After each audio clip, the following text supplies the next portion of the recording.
taking derivative still. There she is. There she is.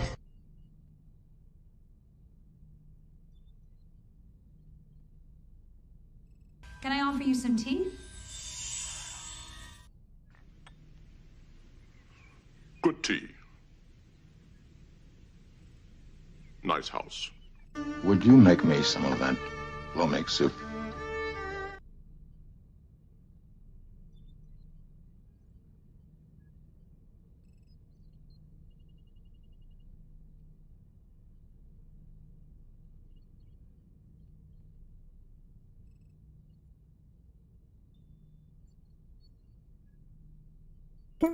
Hello and welcome to Plomeek Teatime number 102.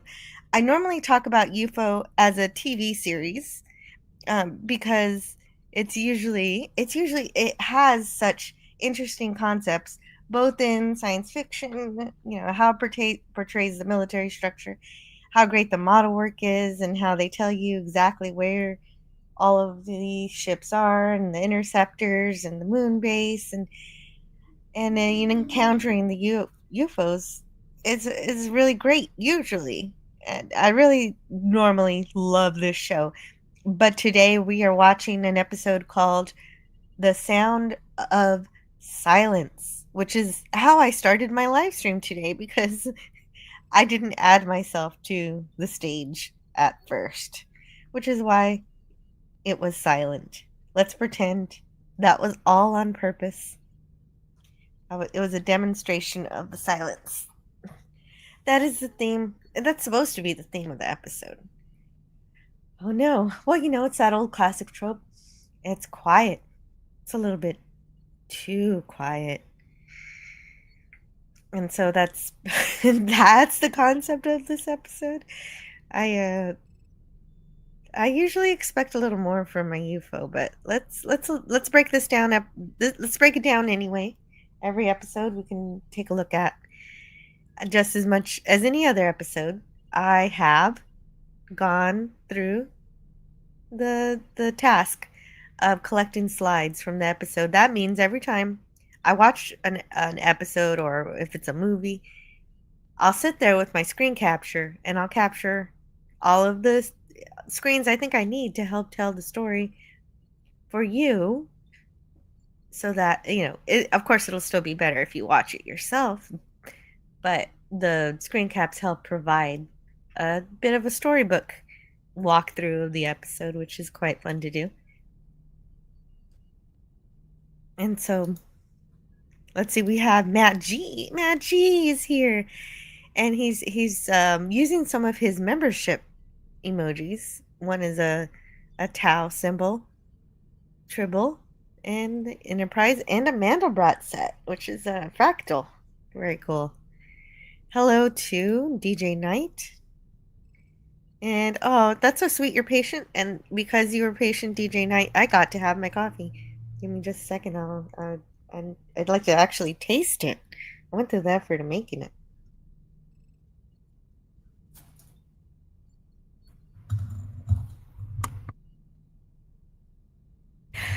DJ Knight says, so it's like the song from the Simon and Garfunkel. That's what I thought. I thought that the song, The Sound of Silence, The Sound of Silence, would have featured in this episode. Unfortunately, it didn't. It would have made things a lot better if it had. Yeah, and you're here early. That's great. Gavin Blackburn says, hello, UFO, my old friend. It's time to watch you again. All right. But the songs, they use the title of the song, but the song isn't here. When was that song made? When Sound of Silence was written was 64. Yeah, so it was around. They could have licensed it if they wanted to. They wanted to entertain us in this episode, but I'm not sure who thought this was a good episode. I guess David Lane did. David Lane and Bob Bell wrote this episode, wrote the teleplay for this episode, and it was directed by David Lane. And so I guess the primary writer for this episode was Bob Bell, and David Lane helped write the teleplay. So that's a is that an unusual thing for a director to help write with the script? And that's a genuine question, people who understand these things. Hello and welcome to Canadian Spider-Man. Hello and good morning. It's snowing. Is it snowing where you are, Spidey? It's just snowing in my gift because I don't get snow here. Although we got a mild amount of snow somewhere in town, but it didn't reach my part of town, a few days ago, and it was super cold everywhere. Oh, and Gavin Blackburn says one episode of UFO did feature "Get Back" by the Beatles. Okay, so they could put famous songs in one episode. Well, I guess maybe the budget for this episode wasn't quite as big, or they used up all of their budget on something dumb. Canadian Spider-Man says it's just starting to snow. Yep. Very cool. That's nice. Um, Gosh, it is always so beautiful when it snows where you are. I like your backyard, Spidey. And so I'm trying to get excited that this is supposed to be the first episode of this series filmed at Pinewood Studios in Buckinghamshire because they moved studios. They moved to a different studio at this part of the series. But instead, I'm just sad because I'm sad before even starting to watch this because I know that Alec Freeman, played by George Sowell, isn't going to be here. He's the last episode I watched him in. Since I'm watching in production order, I'm not going to see him again. The last episode he was in was Sub Smash, which was an awesome, absolutely fantastic episode, and Alec Freeman came to the rescue. He was like the cavalry, you know, charging in to help save everybody from the submarine. But now he's gone, and I'm pretty heartbroken he's gone because Alec Freeman played a critical role in UFO as the heart to Ed Straker, because Ed Straker is really logical, analytical, almost a Vulcan in character, and he needed someone with a huge heart and like Alec Freeman to balance him. And what is Ed going to do without a heart? And so hopefully hopefully this episode isn't an indication of what happens there.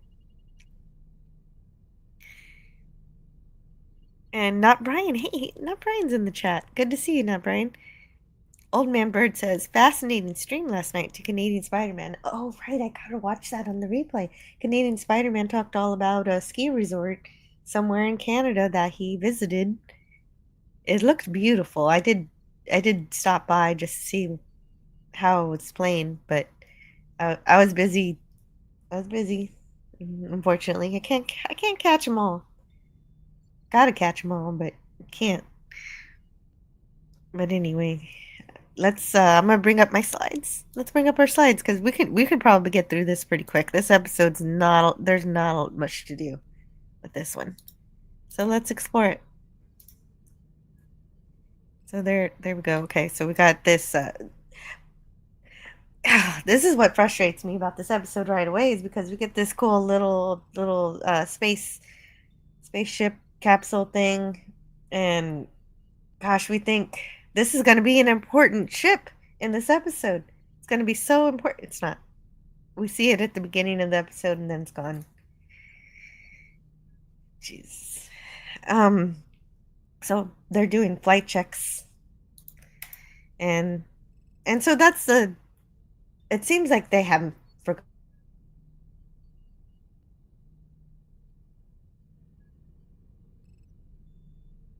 to really pilot procedures and stuff like that, and that's still there. But the problem is, they kind of forgot to make this episode about anything.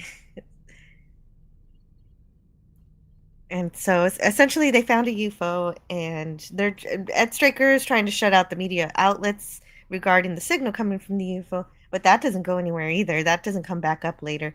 You would expect, okay, so if they're going to try to make that a plot point, which they also don't make that a plot point either, you think maybe, oh, there's going to be some reporters trying to snoop around, but no, we don't get that either. Although we did get that in a different episode, which was good, when the reporter turned out to be a bad lady,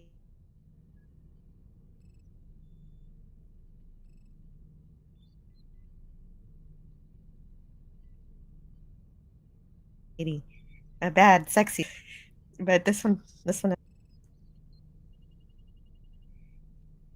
anyway. Oh, this is the first time. Well, it's not the first time that they don't call a UFO. They actually say UFO. So let's see. Is she there? There she says UFO. Most of the time they say UFO. The only time I've heard them say UFO before was when they were integrating an American TV show that was talking about UFOs, which is the way Americans say it. And I'm sure they say UFO in Britain too. It's just they also say UFO in this TV show. This particular TV show says UFO. So I don't know. Maybe an expert can tell me. But I like, they still say, Paul Foster still calls it a UFO. Everybody else still does. She's the only anomaly in this episode. Anyway, the UFO is reducing speed. So first, it's going too fast to catch up with it. Then they can catch up with it, but it's too close. But they're too close to the this capsule. That's the only reason that this little ship is here, is to make it to where the interceptors can't attack the UFO, because for some reason they can't just wait for the UFO to get past the little ship and then attack it. I don't understand why why they can't. It's just for plot reasons that the interceptors can't intercept the UFO, can't actually fire and destroy the UFO here, because for the plot of this episode, it has to crash into Earth. And I hate when the reasoning for, not being able to destroy the UFO is just because that we want it to crash. Oh, hey,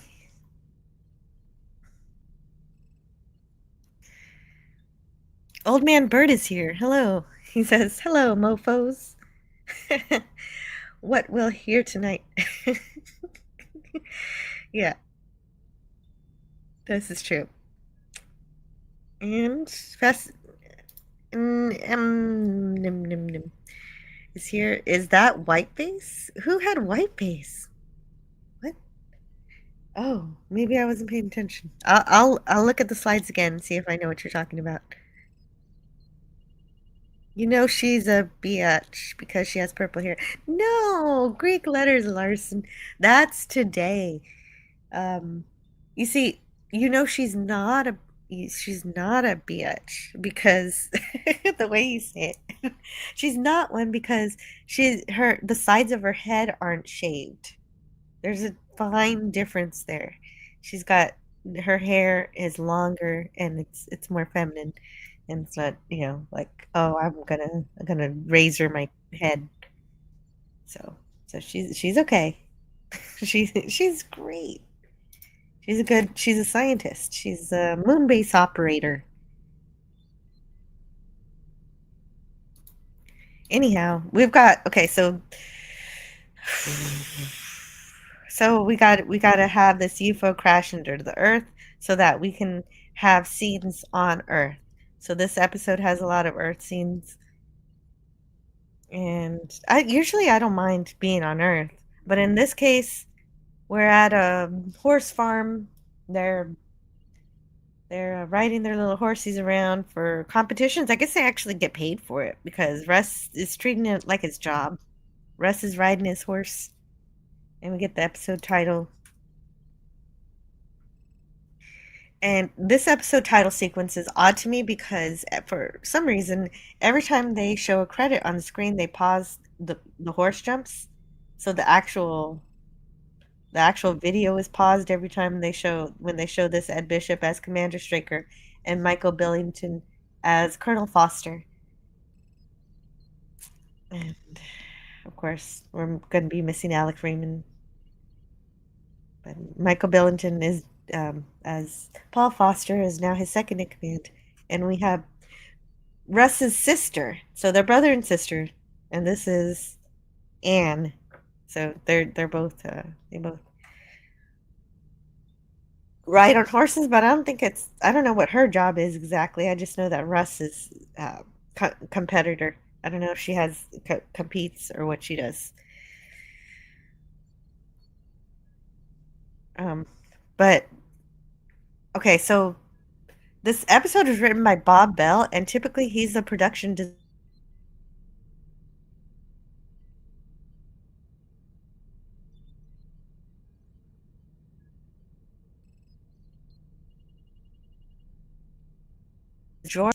and so he also got permission to film here. So it's a nice farm.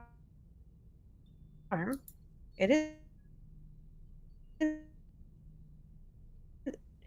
I guess I'll give it that.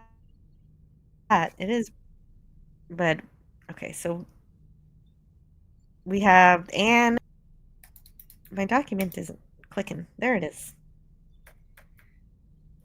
So Anne is played by Andrea Allen, and she first appeared in A Question of Priorities as a nurse, and she also plays as a moon-base operative, but here she's playing Anne. And before, she's been on other TV shows, none of which I've seen. I haven't seen any of these. There's Carry On Cowboy, The Wrong Box, I Like Birds, and She'll Follow You Anywhere, Vampira, 1974, The Spanish Fly, 1975, and yeah, so we have actors. Let's see. Then Russ. Russ is played by. Russ is played by Michael James.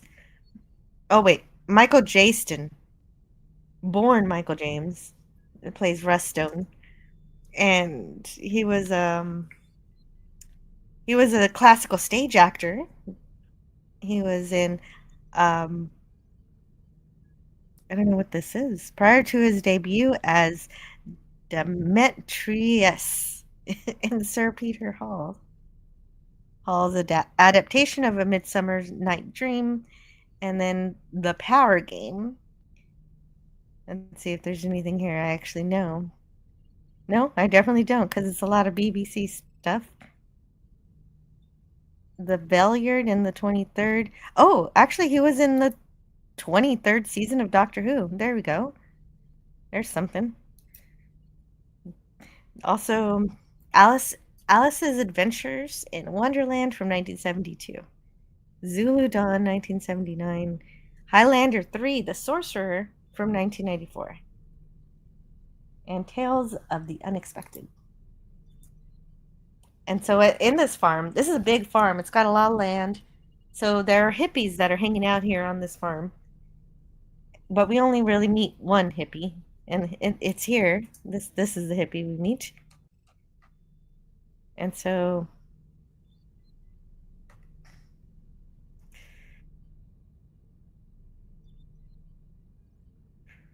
oh, right, I forgot to say Straker is going to get some mobile units to be there because they're going to start searching, but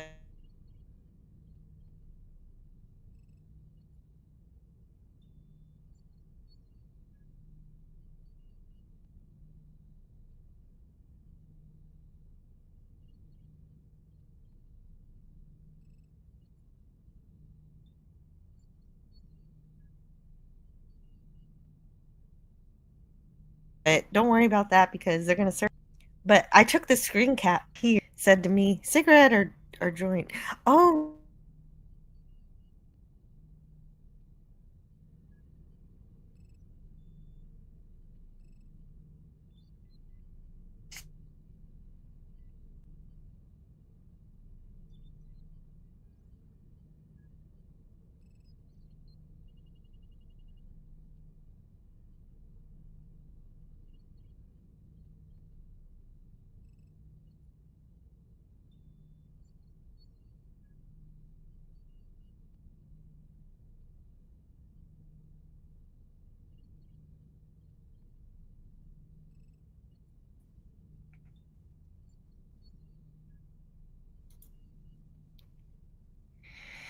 All right.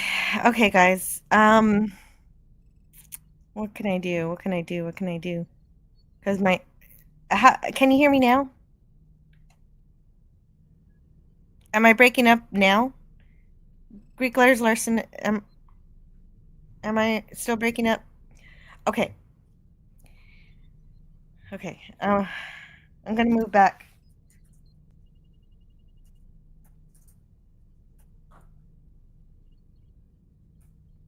Okay. I'm fine now. Okay. Thank you. I don't know if Okay. So where was the? All right. If you can hear me now, then I guess I can continue. But if this happens again, what I'm going to do is move all my equipment to another area because this happened last time and I don't want to, I'm not going to deal with that again. So I'll make sure to pay attention to my slides, and if I see that StreamYard thinks I don't have internet when I have 96 mega megabytes per second, then I'll just move. But anyway, we have a hippie here. He's rolling a cigarette, and he has a cute puppy. Who's messing with Joe's equipment? Says the Great Clutters Larson. Well, it's me actually because I moved my equipment to another part of the house to do these shows because work is being done in my normal office because it's shared with my husband. And so just in case he has to have a meeting or something, I move my equipment over here. But if I'm going to be crashing out and not having internet, I'll go back to where I was. So 96 mega jugs internet. Mm-hmm. Mm. So there he is. He's trespassing. This hippie is trespassing. And he's camping also. He in this little dilapidated shack, and then he's got a cute dog here. Also, why I hate this episode is because what happened to his cute dog. Um, I guess I don't hate this episode. It's just kind of a nothing episode. But I want to go through all the UFO episodes, and this is one of them. And he doesn't even get a name. The dog doesn't get a name. He or she starts barking like crazy. And so Cully takes it seriously at first. He pulls out his sonic screwdriver. No, it's a switchblade, but I really like this switchblade. It's got a little button. And oh, it's not playing. There it is. Now everybody knows I'm ordering Chick-fil-A if you look at the bottom right-hand corner of my screen. I should turn that off. You shouldn't be seeing my text messages. That's weird. Let's see. Let's turn that off. Somehow. Oh well, you get to see them. Old Man Bird. Hey, Old Man Bird sent a super chat. He says, support for anti-derivative Jill doing all these screen capping for our entertainment. Thanks to all her members, which I am not, but you are still a wonderful supporter of the channel. Thank you so much, Eugene Bird, for that super chat. 1999 super chat too. I was thinking that I don't play a lot of Harry Potter clips. I'm gonna play a couple for you, Eugene. See if there's any that's good to play for a super chat. Anything? Maybe that's why I don't play it, because these are good for super chats. I'm not going home. Not really. We can't cancel Quidditch. Silence would. What you say?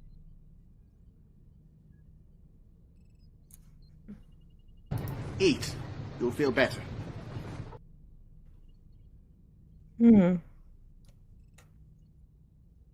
And what this Mischief managed. Otherwise anyone can read it.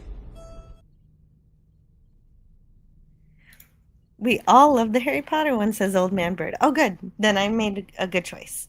DJ Knight says, thank you for the super chat. You're the greatest. Agreed.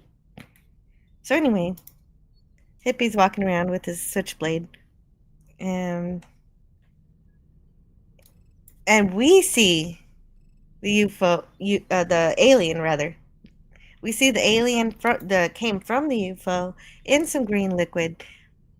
And so we know the UFO landed somewhere on Earth for sure. However, Cully doesn't see the UFO, so he starts yelling at his dog to shut up, which is very, very rude. Greek Letters Larson says, oh, Harry Potter clips. Bleh.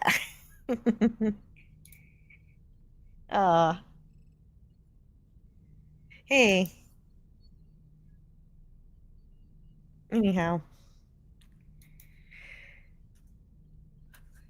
Anyhow, they're just, brother and sister. And they show up and they find Cully. And Cully knows he's not supposed to be there, so he starts running and unties his dog, dashes out of there. And Russ on his horse pursues him, and Russ catches up to him, obviously, because he's on a horse. And the dog barks. He's mad at Russ. And Russ reins his horse, threatening towards Cully, like threatening real damage. So Anne stops him from doing this. And Russ says, I've told him about trespassing on our land. I thought I told you, Cully, but you don't get the message. If I ever see you or that mongrel on this estate again, everybody's really rude to this dog that we should be very much loving towards. And Pleasant Valley Picker says, you didn't post, you were on today. Oh, I'm sorry. I posted it late. I posted it on in some of the Twitter groups. Also, that's true, I didn't post it on Twitter. But I did make this live stream happen. It was kind of just spur of the moment kind of thing, like, I got to do a show, so I did a show. I didn't really prepare anyone for it. But if you read the invites to this live stream, nobody is required to watch this episode. I'm telling the story, so no one has to watch it with me. Greek Letters Larson says, imagine being an advanced space traveler and land on a planet to meet the locals, and the first being you meet is a hippie. Well, it's too bad these aliens aren't here for communications and learning about others. And Old Man Bird says, hi, PvP. Anyway, I have an important errand to run. Oh, okay. Good luck on your errand, PvP. Yeah. Okay. I was pretty sure I sent a link to the Twitter group that you're in, PvP. I knew that. Yep, I sure did. So if you go to the stream posting group, that was Pop Culture Couriers group. I posted the link in there. Aren't you in there? I thought you were in there. Yeah, you were. Okay, I'm good. I did my job already. Canadian Spider-Man says, hello there to Greek Letters. Hey, Spidey. Alright. Okay, anyway. Back to this episode.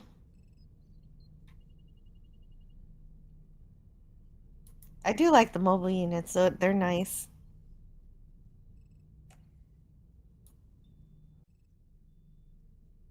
Unfortunately, Anne dates that last scene with a really bad imitation of a native that is fairly prejudiced. I forget what she says.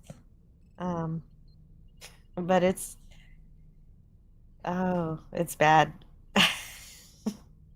I don't want to repeat it anyway because it's you know how people used to mock Indians, basically like that. So the mobiles can't find the UFO, and Paul Foster. This is where I know that Paul Foster still calls them UFOs, so I will too. And there he is, but yeah, so we could see the alien, but we can't really see where he is in the context of any kind of geographical location. We can just see him floating in green liquid. So he's just in the ether of our minds, lurking in the shadows of the water.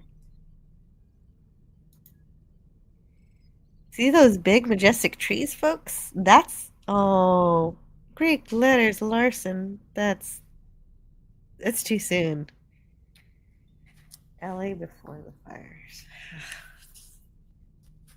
Man, that's harsh. Man. All right. And all right. So okay, yeah, there he is. He's just this is our alien. He kind of looks cool, and I wish that we could have seen him outside of the water or done anything with him at all, except the entire episode we just see him exactly like this.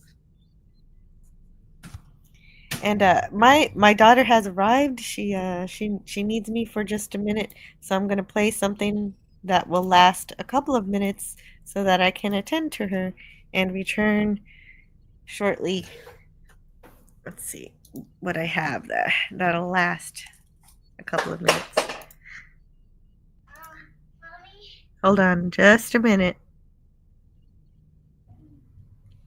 For you parents who don't speak Klingonese, he's saying, people of Earth, unite and bring your kids to McDonald's for a Star Trek meal. That's a regular hamburger, fries, soft drink, a McDonald and cookie sampler, and a Star Trek prize. Oh, yes, 5 different boxes based on Star Trek the Motion Picture. Action scenes, jokes, games. He says, take it from a father who knows. His kids love him. McDonald's Star Trek meal available for your kids now.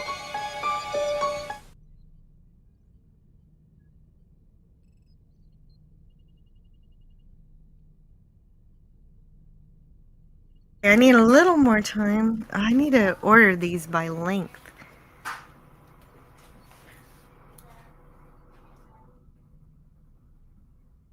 Let's see, where else do I have? I wish I could play them all. Computer, access the new keepsake magic ornament from Hallmark. Accessing USS Enterprise, a collectible ornament accurately representing the Galaxy-class starship. Ornament carries Earth date 1993 and illuminates in a realistic manner. The new Starship Enterprise ornament, please. Replications are copies. Only Hallmark carries authentic keepsake ornament. Suggest solution. Call 1-800-HALLMARK for store nearest you.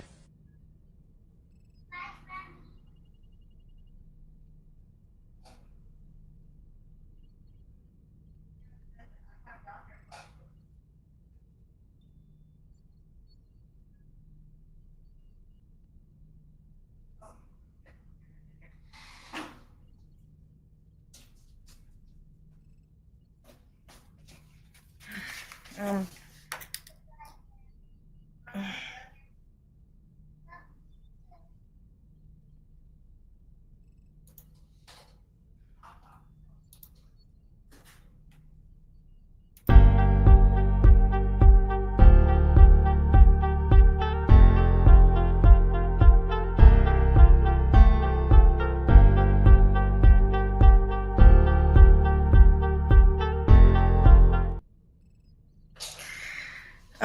Okay, guys, I need to find a longer video to play because I need a couple more minutes. Let's see. Let's pull up Carl Sagan.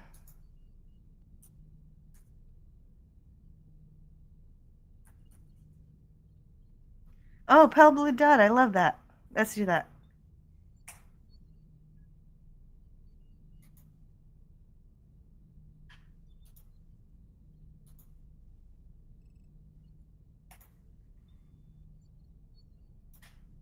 Let's share the Pale Blue Dot because I need just a minute. I need to attend to my daughter. She needs me, and I'll be right back.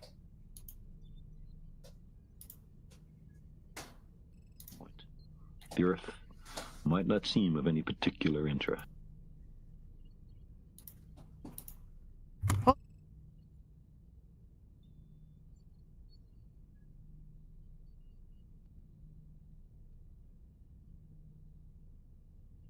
From this distant vantage point, the Earth might not seem of any particular interest.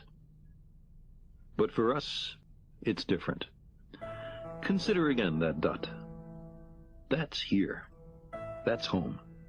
That's us. On it, everyone you love, everyone you know, everyone you ever heard of, every human being who ever was, lived out their lives. The aggregate of our joy and suffering, thousands of confident religions, ideologies, and economic doctrines, every hunter and forager, every hero and coward, every creator and destroyer of civilization, every king and peasant, every young couple in love, every mother and father, hopeful child, inventor and explorer, every teacher of morals, every corrupt politician, every superstar, every supreme leader, every saint and sinner in the history of our species lived there, on the mote of dust, suspended in a sunbeam. The Earth is a very small stage in a vast cosmic arena. Think of the rivers of blood spilled by all those generals and emperors, so that in glory and triumph they could become the momentary masters of a fraction of a dot. Think of the endless cruelties visited by the inhabitants of one corner of this pixel on the scarcely distinguishable inhabitants of some other corner. How frequent their misunderstandings, how eager they are to kill one another, how fervent their hatreds. Our posturings, our imagined self-importance, the delusion that we have some privileged position in the universe, are challenged by this point of pale light.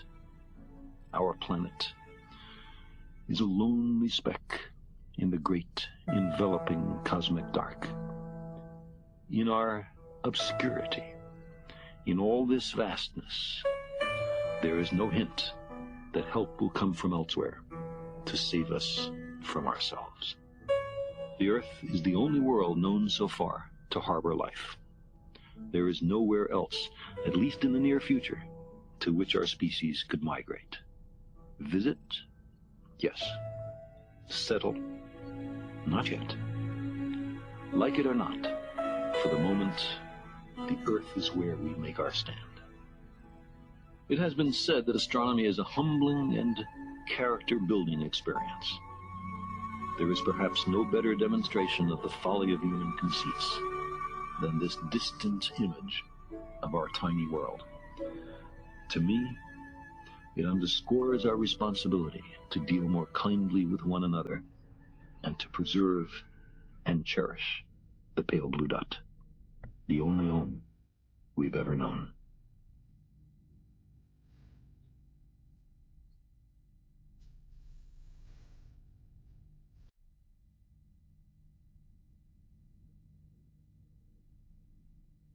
That was perfect timing. I just got back. Thank you guys for putting up with the interruption to the show. And I'm glad most of you are still here. Let's see what's going on with the chat as I was as I was stepping away.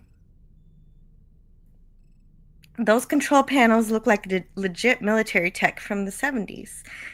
Yeah, right. Yes, UFO does have that kind of imagination, and you can see all the technology that they use with this show. Gotta love control panels that have buttons and switches instead of LCD screens. Yes, as much as I love LCARs in Star Trek, there's something special about having those knobs and dials and little switches. DJ Knight says I'm a lucky mother. Yeah, yes, I am. Yes, she's lovely. Gavin Blackburn says $24 is the 90s too. That's like $100 these days. Yes, inflation is a bitch. Old Man Bird says we would enjoy hearing Minnie Jill react when she's old enough. Yesterday at work, after I helped a programmer, he said, Kapla. That means success in Klingon. I said, oh, I've heard of that. I thought, oh, wow. That's that's really good. Actually, I've gotten both my children to say Kapla in a video at the same ages when they were at the same age, because when my son was 3, we were going on a Star Trek convention. And so I had one made of my daughter too when she was the same age, just for fun. Yeah, so yeah, question mark. Sorry I made you guys have to wait a little bit for the show. Greek Letter says, that's all, folks. The stream is over. Turn in next week for Jill's babysitting hints and tips. Well, no, I don't babysit my daughter. I parent her. She's my baby. So there's no babysitting. It's she's my life. But so I just had to set her up. She's very, she knows how to take care of herself mostly, but I do have to help. Did someone say rivers of blood? Who said rivers of blood? What are you even talking about? Greek letters? I did not say that. Me neither, DJ Knight. Carl Sagan went Cleveland. Well, that would be interesting. I think I would like that. It reminds me of the Clingers. Nice Earth. Yes, we do have a nice Earth. DJ Knight. Hey, who stopped Carl Sagan? Yes, that was nice. No, I love Sagan, and he seems to be who I bring up anytime I need some time. So here's the alien. No one can see him because he's underwater, and Paul Foster is looking everywhere except underwater. And Russ and Anne, brother and sister, they're having tea with their dad, and he appreciates that Anne is there to cook. He tried to hire somebody to come and cook for him, but it didn't work out. Look at those pigtails.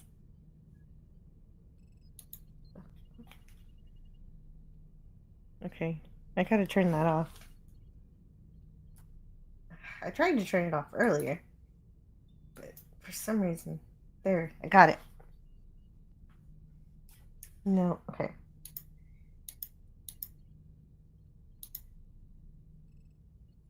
Gotta turn this shit off.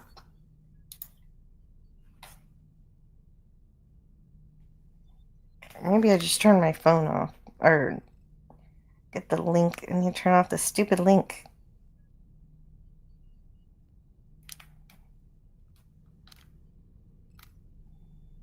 Just turn the whole thing off. I don't want to be pinged by my phone while we're streaming. Now that I have my daughter, I can ignore my phone. Oh wait, I still have a son. Maybe I should turn my phone back on. Anyway.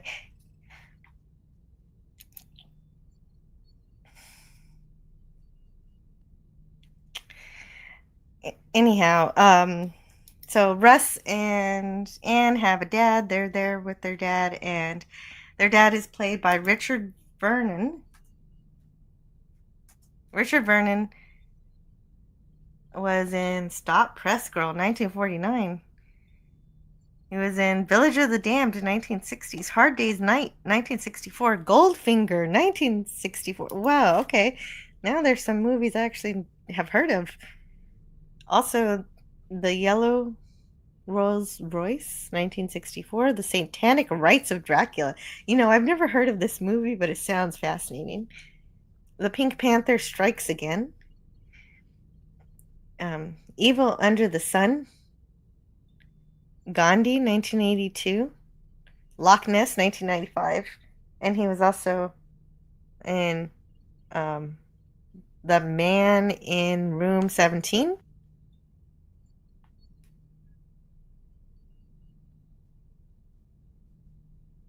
Man in Room 17. And he was in episodes of The Avengers. I've seen that show. and lots of other TV shows. So he's been this actor's been everywhere.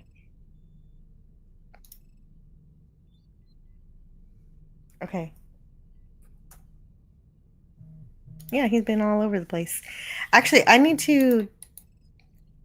If you're a member of this channel, I'm gonna send the link into my my community tab if anybody wants to hang out. I'm telling the story. You don't have to have seen this. Oh, by the way, I should probably bring up the slides again. But before I do that, I'm gonna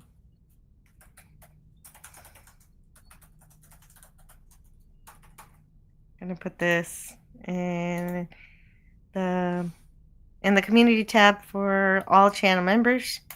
So I'm posting that. So if you're a channel member, you want to hang out, I put the StreamYard link there.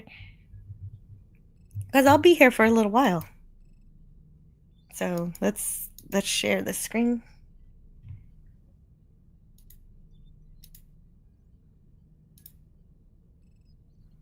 There we go. Now we're cooking.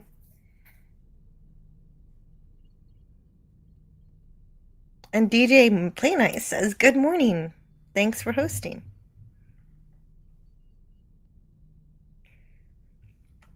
You're welcome. Those devious aliens, they went underwater. It's not like the planet is covered 3/4 from water or anything. Oh, thanks for the help, DJ Knight. Also, hello to Scotty R37 in the chat. Hey, Jill. Hi, everyone. Wish I could join. Personal stuff, but leaving a like. Cheers. Yeah, yeah, right. Stay warm, Scotty R37. Yeah, and yes, stay warm and rest and relax. You've had a busy day already. You just your only job is to rest. Anyhow, let's see. Where are we on this episode?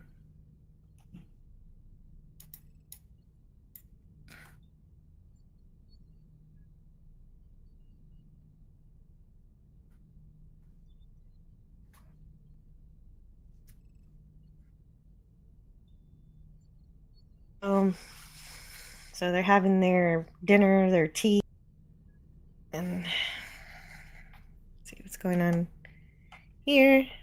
If aliens do land on Earth, they're going to what's going on? What? They're going in water, not land. Well, in this case, they go into the water because, oh man, am I breaking up again? I just do not want to break up. This is why I shouldn't stream from this room. I won't stream from this room anymore. This will be the last day I stream from the stinking room because this is starting. These issues are starting again.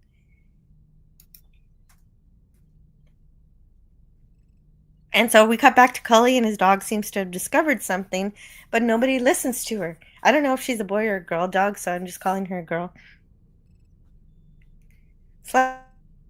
Slightly breaking, but do continue. Yeah, so now I'm good. I can tell when I'm breaking up because StreamYard puts up this little Wi-Fi symbol. So I know if it puts up the Wi-Fi symbol, then it's having some issues.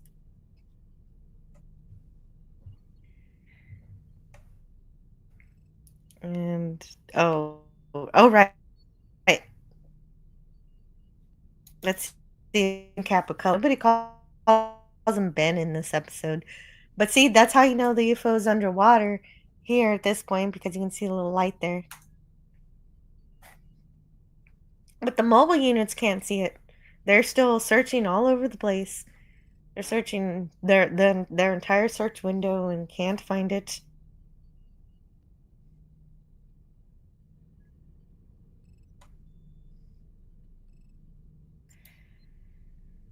And the mobile unit, they've searched 70% of the area with no luck. But they're still looking. And why does this episode have to make a point that Straker's going to take a nap? Because we don't, that doesn't have any bearing on the episode either, but still we have to learn about it.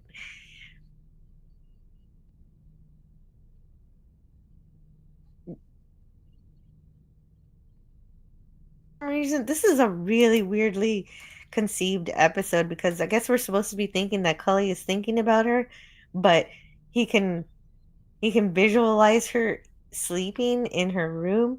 Is this something he's done before? I guess there's an indication that he's peeped on her before and crawled up to her window somehow with a ladder and stared at her sleeping in order to have this image in his mind. Or we're just supposed to be thinking that he's thinking of her. This would have made way more sense if they would have shown like an image of her in his mind as he saw her earlier that day. But I guess maybe that would be confusing because she's sleeping. It's just anyway. Anyway, this is a very thinly veiled sexual predator plotline that's been inserted into this alien episode. So Cully throws the knife into the tree, waking up his dog, and she pulls the knife out of the tree like a good dog. I was hoping he'd give her a name, but Cully just calls her Dog. And Cully tells her to stay as he goes into the village. He's sneaking in, and the implication is obviously that he wants Anne. It's yeah, there's you have to infer it because it doesn't actually come to any fruition, but Russ was right. Cully is up to no good. He's not a good guy. According to the way this episode is shot and how they make him seem like he's pursuing her.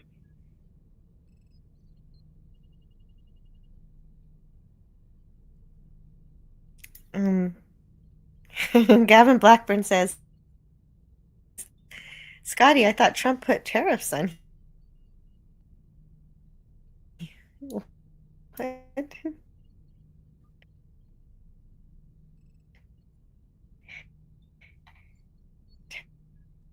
Slightly breaking, but wow, wow, where's my chat? My chat completely disappeared.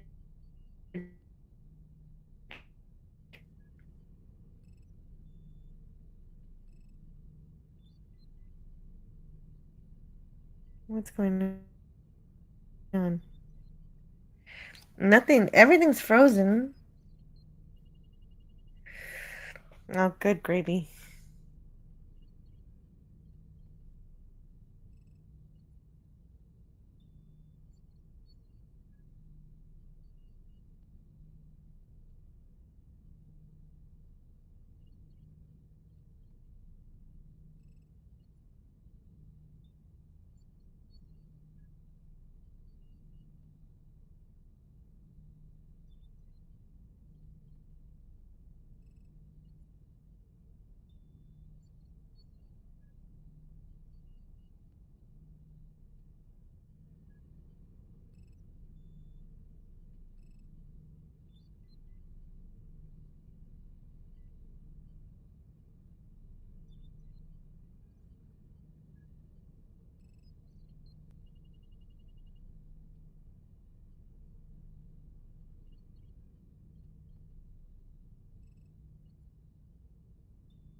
So so I'm back.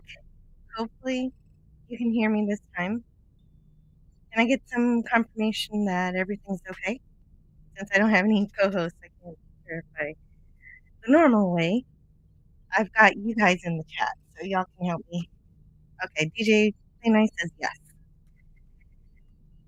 Okay, that's a relief. I moved back to my normal streaming area. So hopefully this. Oh no! OMFG! The aliens abducted Jill again. Oh no! These you do not want the aliens from UFO to abduct because they're very interested in harvesting your organs.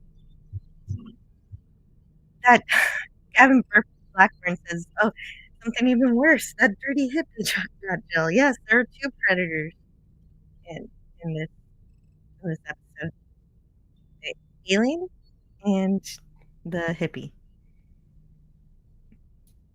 And so let's see here's the slides. I'm just gonna go through the chat first, just to reacclimate myself to being back, since I just dashed over here and set up all my equipment again over here in this room, where my signal does not crash and burn.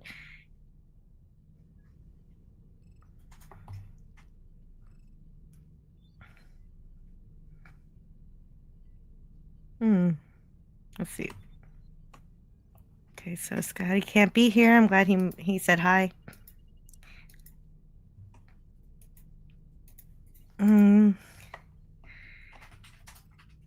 Loud and clear. Okay, but that was from a long time ago. If aliens do land and they see a human collecting the poo of a dog strolling in the park, who do you think they will think the master of the species on the planet is? Seriously, think about it. Yeah, kind of makes sense. I've heard that before. It all depends on how good the communication skills of the aliens are. If they can communicate with the dog and talk to them just as much as they can talk to us, I wonder what they would learn from our own animals that we can't even speak to properly. Of course, we do communicate with dogs in some ways. They do know some words, and we can talk to them, and they can press their paws on certain things. But it's not, an easy conversation. Being able to telepathically spy on scantily clad sleeping women is a very specific superpower, says Gavin Blackburn. Yeah, I don't think this hippie is supposed to be telepathic. That's the problem. That's the problem I have with this episode. The hippies wanted her to whip him and give him sugar lips. Are you saying the hippie wants to be treated like a horse? Yes, that's what you're saying. We are here. Wait. Alien spying on a female while she's sleeping? No, wait. The hippie is spying on this female while she's sleeping. And the alien is spying on whoever is available for him to spy based on his vantage point, which is not very clear in this episode. Help me. I'm melting. You're still streaming, Jill. Yes, I am.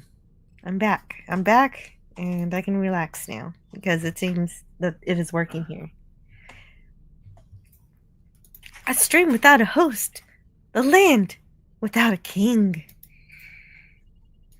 Oh, this is when I was gone and got abducted. Puts Cookie down. Oh. But it's not Christmas. Let's see, do I have it? I might have got rid of it.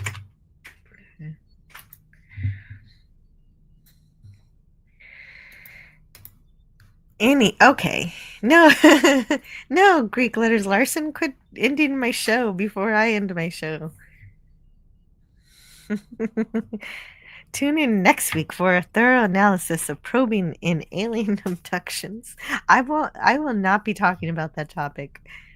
But if you want somebody, I think I know people who do. I think Wookie Fever talks about it. Who else talks about it? I forget. There are people who talk about paranormal and creepy stuff that happens. Who else needs Jill's voice to get through lunch hour? Sounds like you're back. I am. Oh, I'm sounding awful? Thank you. Testing, testing.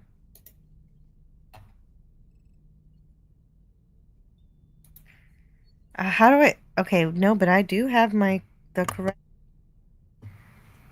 I do have the correct...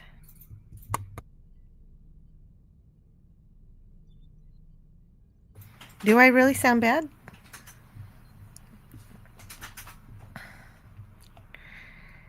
You're going up and down in volume in voice. It's incomprehensible. Oh.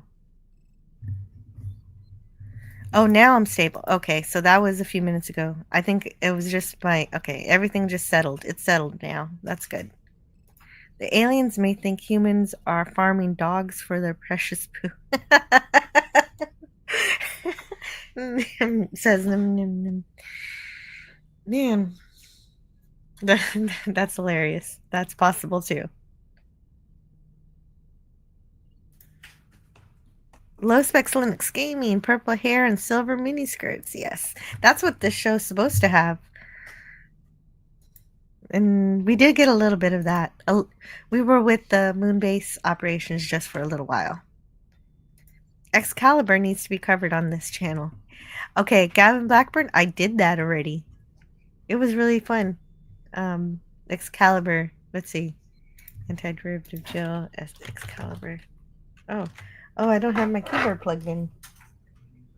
So if I type, of course, nothing's going to happen. And it's still not working.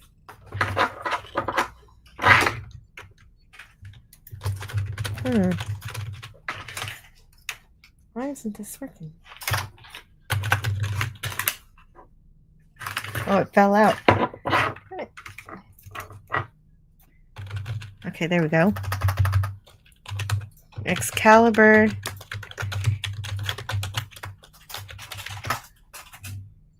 Let's see. Here it is. Excalibur. Well, because I had to move all my equipment, so I had to reset everything back up. But here's my Excalibur stream. If anybody wants to, if you want to, Gavin Blackburn, if you want to bookmark that, watch it later. It's fun. I had, I guess it looks like Scotty R37 and Tony from Stark of Iron was there. So that was a good time. I definitely remember having fun.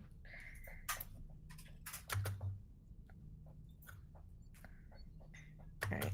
So let's bring up the slides back again now that we have returned.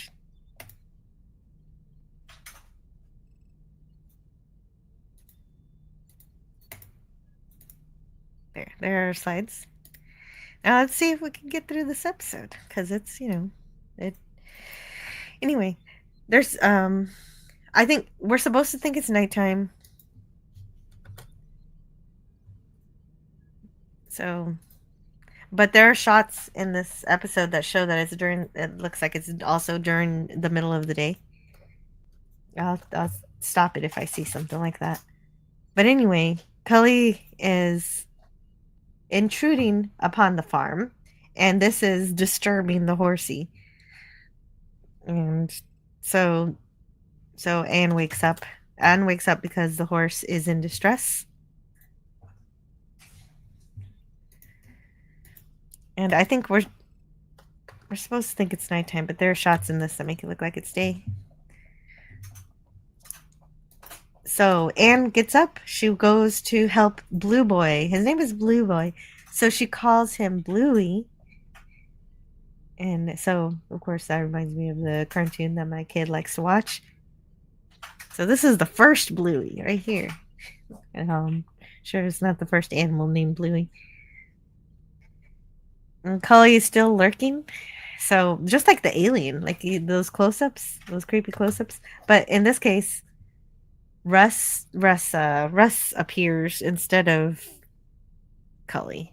So Cully has to go back into the shadows.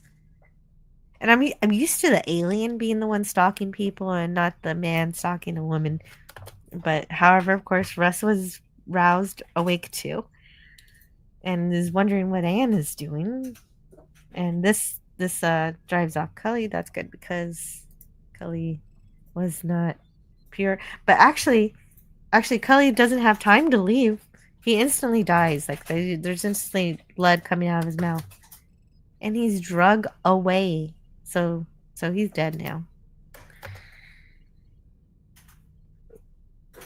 And now this is weird. So earlier, Anne was slightly like mildly racist, and now she's suggesting skinny dipping with her brother. So there is something seriously disturbed about Anne. Anne is disturbed, but we never really, I guess nobody's ever really concerned with how disturbed Anne is. But before any of that can happen, Bluey goes wild. And that's when it really hits Anne that everything is silent. Everything is quiet. Everything is too quiet. Well, and I'm glad this live stream is labeled as the sound of silence because I had quite a few silent moments during this live stream since I don't have any co-hosts to fill in the blanks when I had to move all my equipment. So basically, the normal sounds of the woods are absent, even the sounds of the birds and everything. And so the alien is still lurking, still there. Foster finishes his search, but he finds nothing because he isn't looking underwater. And it's getting infuriating that he doesn't just, expand his search to underwater. Ed just decides to widen the search area. And something stops Bluey from jumping over the gate because he's he's practicing. Russ is practicing for his competitions, his jumping competitions. But Bluey won't jump over the next gate. It's as if the gate were made of fire because lurking nearby is the alien. So Bluey's had enough of this and knocks Russ off of him so he can get away from the alien. Or at least put some distance between him, because the animals are very perceptive of the presence of the alien, whereas the humans cannot tell that they're there, that he's there. But where exactly is he? We only ever get these close-ups, and this. I'm not sure why this was the directing style in particular here. Maybe the only thing I could think of is that the alien couldn't come to the farm. He couldn't come to the farm to film with everybody else, so they had to film him close up and just make him look like he's somewhere else. But I mean, he looks like he's somewhere else. They didn't, I don't know, maybe they could have put some trees or something in the background. If he's not underwater, he just looks like he's underwater the entire time. And if he's underwater, how is he scaring the horse? And how did he kill the hippie? So, of course, he can't be underwater the entire time. He was obviously walking around above ground so that he could kill the hippie. Otherwise, what is he doing? But I think that's what it was. He couldn't make it out to the farm. But I don't have confirmation of that exactly, but it makes sense.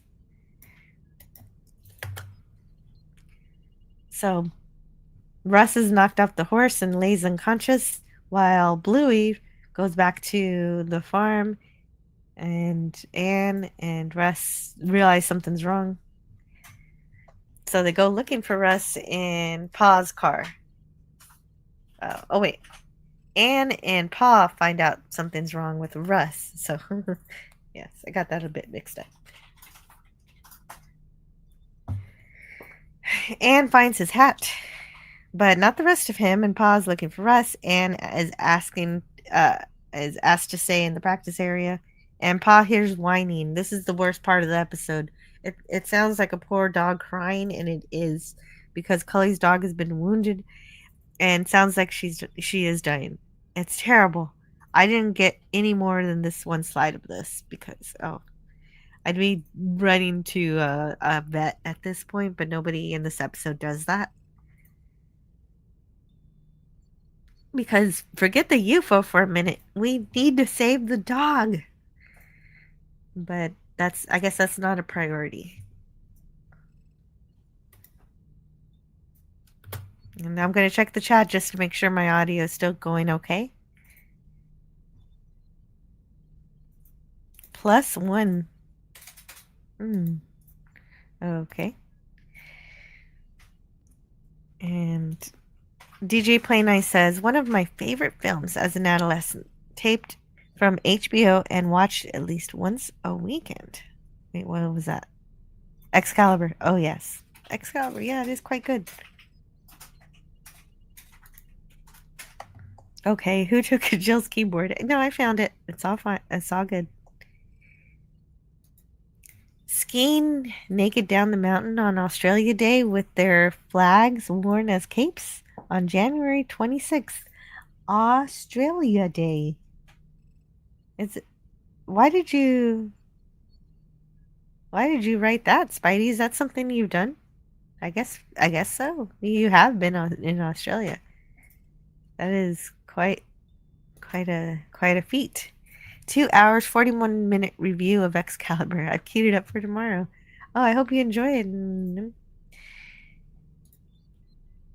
hello, I want to welcome Snortapoop is Cuber to the chat. Great to see you.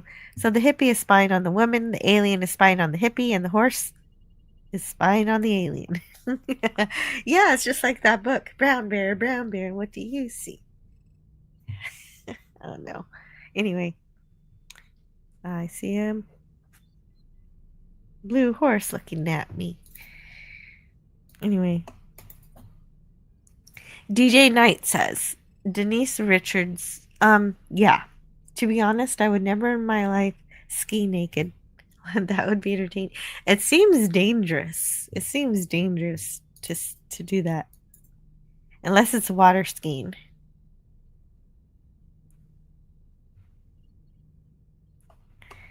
People were so skinny in the 70s, says Eugene Bird.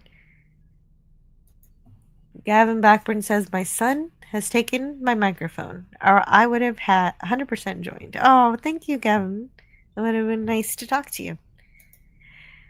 Right. Just watched old episodes of Soul Train, and the McDonald's fries were fried in beef tallow. Yeah, it used to be. Yes, McDonald's fries used to be good because they were cooked in lard, just like Grandma used to make. Old Man Bird says, I'm just judging from her fine figure. I get she's 80 now, though, so don't add her to your actress kissing list. Yeah, well, she is the actress for Anne. Absolutely gorgeous, definitely.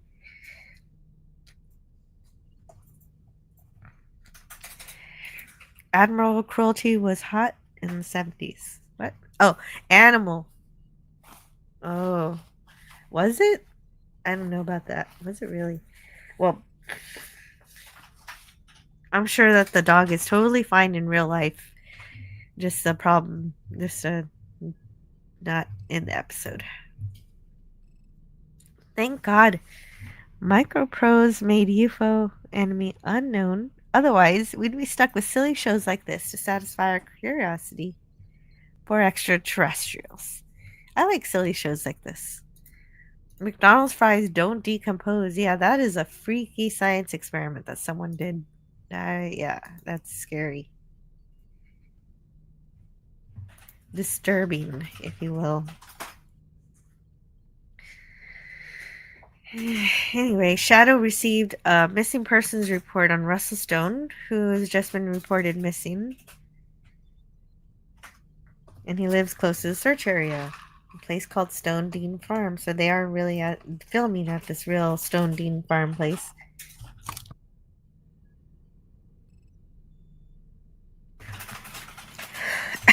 Hold on just a second.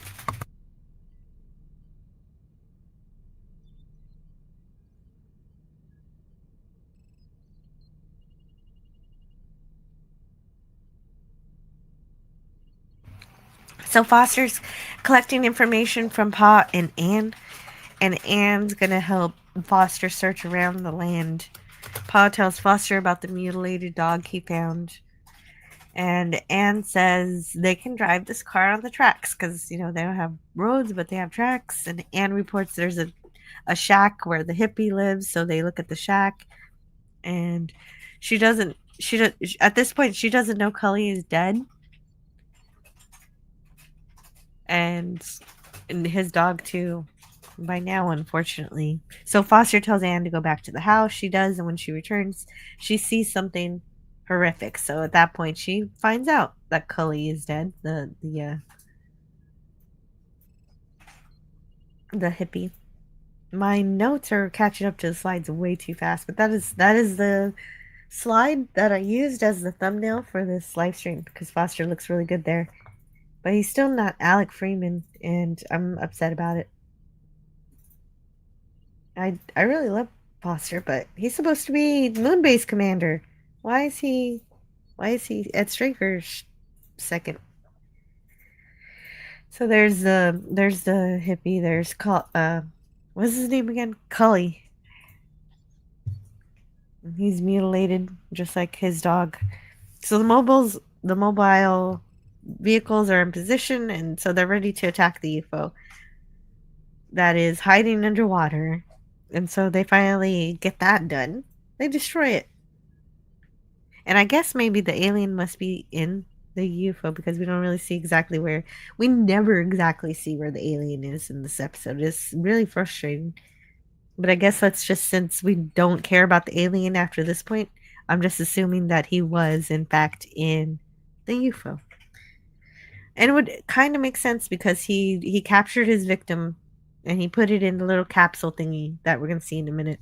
And so then ostensibly he was going to go back home with his prize. Russ is his this capsule. And I'm spoiling the next scenes because there's really not much else to say. And they have, you know, the mobiles have these cool guns on them, and they take down the UFO.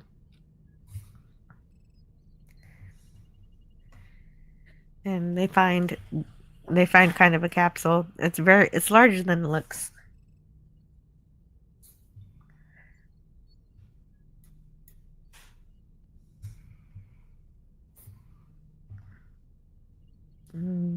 There we go. It's exploded because Jerry Anderson loves his explosions.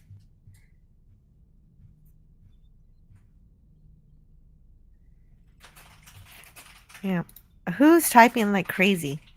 That's my husband. I'm in my office. So I hope you like white noise. Who's mistreating the keyboard? He's making the bacon. Gavin Blackburn says Foster is wearing lots of makeup this week. Yeah. Old Man Bird says, jump in my Land Rover. It's the color of a whale. And we're heading on down to the hippie shack. I feel like that's a song, but I sure don't know it. The moral of the story, hippies will save the earth from alien invasions. Well, okay. In this case, a hippie just got killed.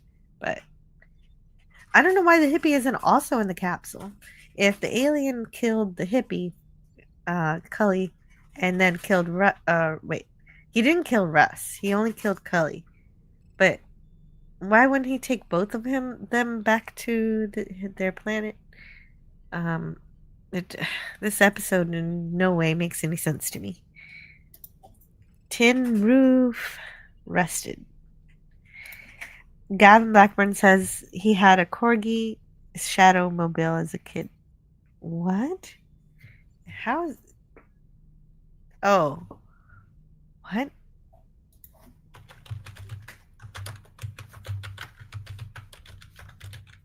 Let me check.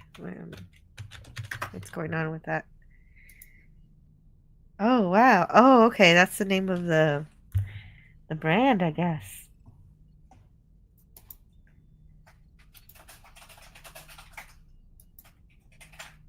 Yeah, that's what they're called, Shadowmobiles. That's so cool.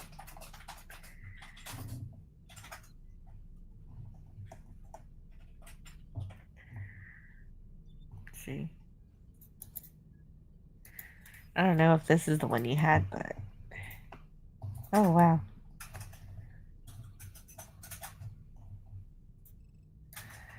Pictures of UFO mobile. Oh, I just wanted to see it bigger.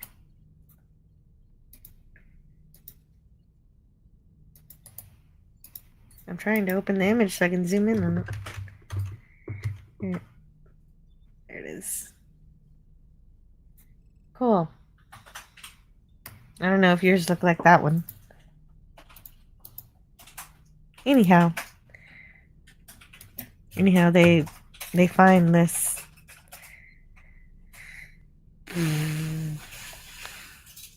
They found something. They don't know what it is, but Ed says they have to behave as if it is a bomb. They're doing different kinds of tests on it, like radiation tests. And since they're pretending that, I mean, they're guessing that it's a bomb. So they have the lieutenant sound a red alert, and this lieutenant actually gets a name in this episode. Let's see if she shows up. Let's see. She was just right there. Let me get her screen cap again.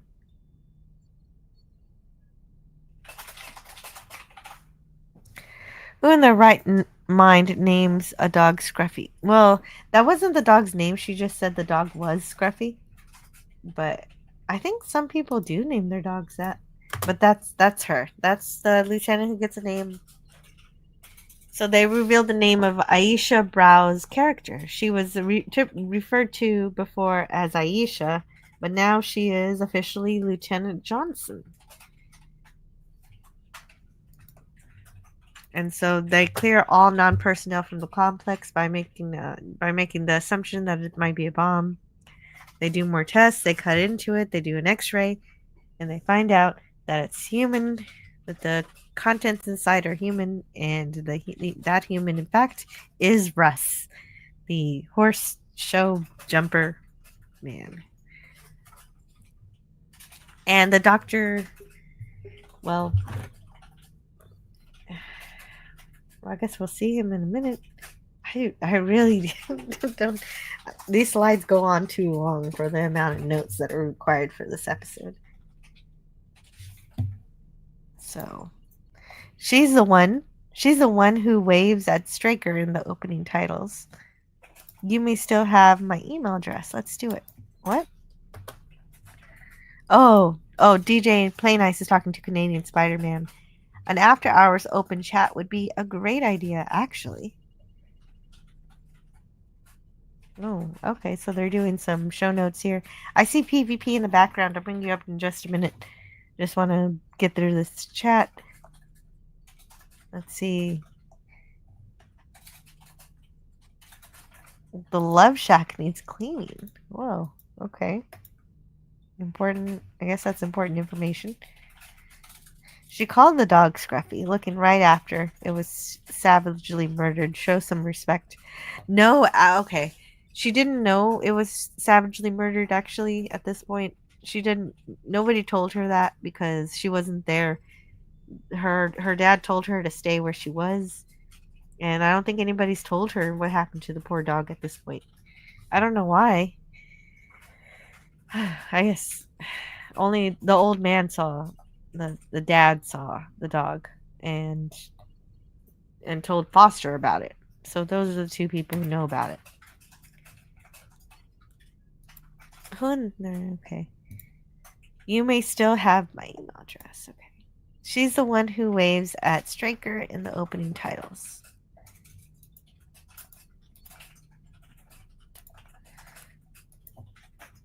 Oh, gosh darn it. There, okay, I fixed it. Why did I pause the slides? What's the matter with me? And of course, there's Rusty's in there. I think I almost want to finish this review before I bring up PvP because I'm so close to being done. Hello, Pleasant Valley Picker. How are Hey you? there, Joe. I'm disappointed because my errand was to try and get my trunk popped open because it's got something jammed in the latch. I think it's a bag that's jammed in the latch. For the last couple of months, I haven't been able to use my trunk because it won't open. And I got there today because they said, "Oh, we got an airbag. Come, we can try and pop it with the airbag." They've been telling me for a couple of months now. Anyway, I get there and the guy goes, "Well, we could crack the bumper when we do that because that's a lot of force, right?" And I'm thinking, I don't want to crack the bumper. So I didn't bother getting it done because, I mean, at least I can drive the car the way it is. If I crack the bumper in half, like, I don't know where I'm going to be at that point. Yeah, okay. I've seen people with that problem. Some of them like tie a rope or something so that it doesn't fly open. It was just so risky. I said, well, he said it would be better to do it in warmer weather because when it's cold out, there's more of a chance the bumper would crack, right? Because I guess of the temperature. So okay, DJ Play Nice says to drop the back seat. Yeah. I took it to the auto service center I always go to because I'm a member of the auto club here, right? And they couldn't figure out any way to get the back seat down. Like they said there should be a latch or, some kind of handles or something to pull the back seat down, but they tried for like 40 minutes and they couldn't find nothing. So, yeah, so frustrated is the word I would use today to describe my personal problems with my car. Well, okay, but I'm glad you're here. Let's finish this episode, and we can talk about anything you like after that. Yeah, you go for it, Joe. And yeah, so I didn't see it anyway because I didn't know you were doing UFO today. Yeah, I didn't really tell anybody. My idea was I was just going to tell everybody the story. Anybody could be on if they want to. Like I didn't know, and I'm glad too because this episode is not really that good anyway. So I'm glad you didn't see it. Oh, well then I'm glad too. Yeah, Paul Foster brings Anne in, and the reasoning for this, Anne is Russ's sister, their brother and sister, and Russ was in the capsule, and he was going to be abducted by the alien, but they destroyed the alien ship, and I guess sort of rescued Russ without realizing what who was in that capsule. Okay. So then they bring them down to the Shadow headquarters to inject them with forgetfulness serum, I guess. They're both injected with this substance that will help them forget. I've had days like that where I wish I could get some forgetful serum. Yes. Well, in this case, they get it, and it really works. Because then they go back to the ranch, and she doesn't remember having met Foster at all. And I would take some of that forgetfulness serum to not watch this episode. I can watch. No, it wasn't bad. It just was nothing. It was a whole lot of nothing. Really? Foster shows up to make sure they've forgotten everything, and they did. And this one wasn't as cool as exciting as the last one because the last one was a submarine adventure. There was problems with the submarine. I was there. I remember that. Yeah, you do. That was a good one. And it was really cool because even though Alec Freeman wasn't on the submarine, he came in to rescue everybody at the end. And unfortunately, that was the last episode with Alec Freeman. And now we have Paul Foster in his role. In Paul Freeman's role, but I wonder if that means I don't know what's going on, but I remember I want to finish my thought. So I wonder what's going on because Paul Foster was the moon base commander, and second in command was Lieutenant Ellis. So is Lieutenant Ellis now moon base commander? She could be. No, I guess we'll find out in subsequent episodes. Yeah. whenever you get around to doing them. I'm surprised you haven't done UFO in what, about a year? Yeah, it's been a while. It's It's been been a a while, while. But long while. I dip back into it every now and then when I remember it. Okay. By the way, what episode is this? Like, how far along in the series are you now, Jill? About Let's halfway, see. or? It's 18, more than halfway. So Oh, let's see, good. UFO episodes. Okay. I remember the submarine one though. That was one of my favorites because wasn't that the one where the lady was trapped in the tube or something? Yes. Yeah, Yes. that was scary. That was really suspenseful. Like I was on the edge of my seat. Like that was like really entertaining. I like that episode. Yes, it was. Hopefully the next one's going to be better. I don't know when I'm going to review it. Maybe next year. The Oh Cat well, with 10 Lives is going to be the next one. I like the title. Me too. I wonder if the extra life means something significant in the storyline. I hope so. I hope so too. Crawl through. Oh, you had to pay your dues apparently, and Oh, um, I've been paying DJ my Play dues. Nice Yeah. wants to know what kind of vehicle it was. It's a 1993 Chrysler Concorde, and they can't even find a new the guy that runs the locksmith shop tried to get a lock from the auto wreckers. He said he couldn't even he can't even source a lock because the car's so old, and they stopped making that lock like 14 years ago. So I can't get a new one. So it's like he says to me, he says, I can't source a lock for your trunk, like a new lock, because all those cars have been crushed. And I'm thinking, oh, that's great. The trouble is the car still runs perfectly well, and I've had it for like 10 years now, and I've only put like maybe a couple of grand into repairs. Like every once in a while something will break down. Like I had to replace a starter and stuff like that, but it runs so well. It's just such a nice car to drive. I hate to trade it in, and because I think the new cars aren't as well made. In fact, I had a guy that used to work in a shop that told me that, Jill. He said the 90s Chrysler Concords are really well made cars. Like they're really built to last, and it has lasted. So anyway, enough Yeah, of yeah, cars. yeah. It's not. It doesn't seem like too big of an issue. It's something you can work around. But Yeah, just yeah, to wrap up go UFO, for it. I just had a Yeah. conclusion to this review. All right. As I said at the start of this episode forgot to be about something. It has the UFO. Oh, It no. has affected civilians in a nice setting. The setting's great. You got a brother and sister on horses. That's kind of cool. It's got Straker and Foster.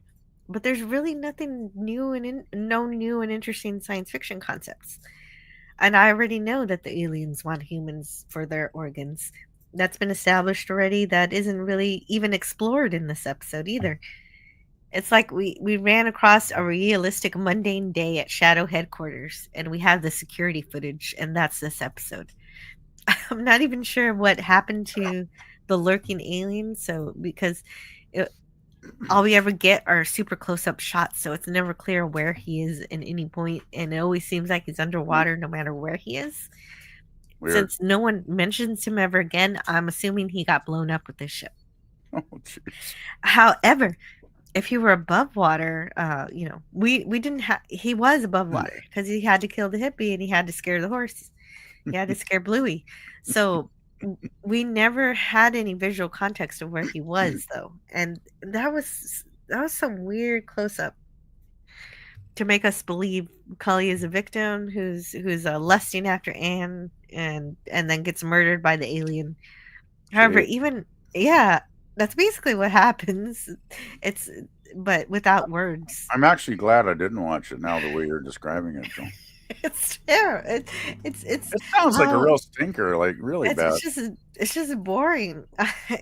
Oh, boring is the worst. I'd rather see a He really bad TV episode than a boring one, right? Yeah.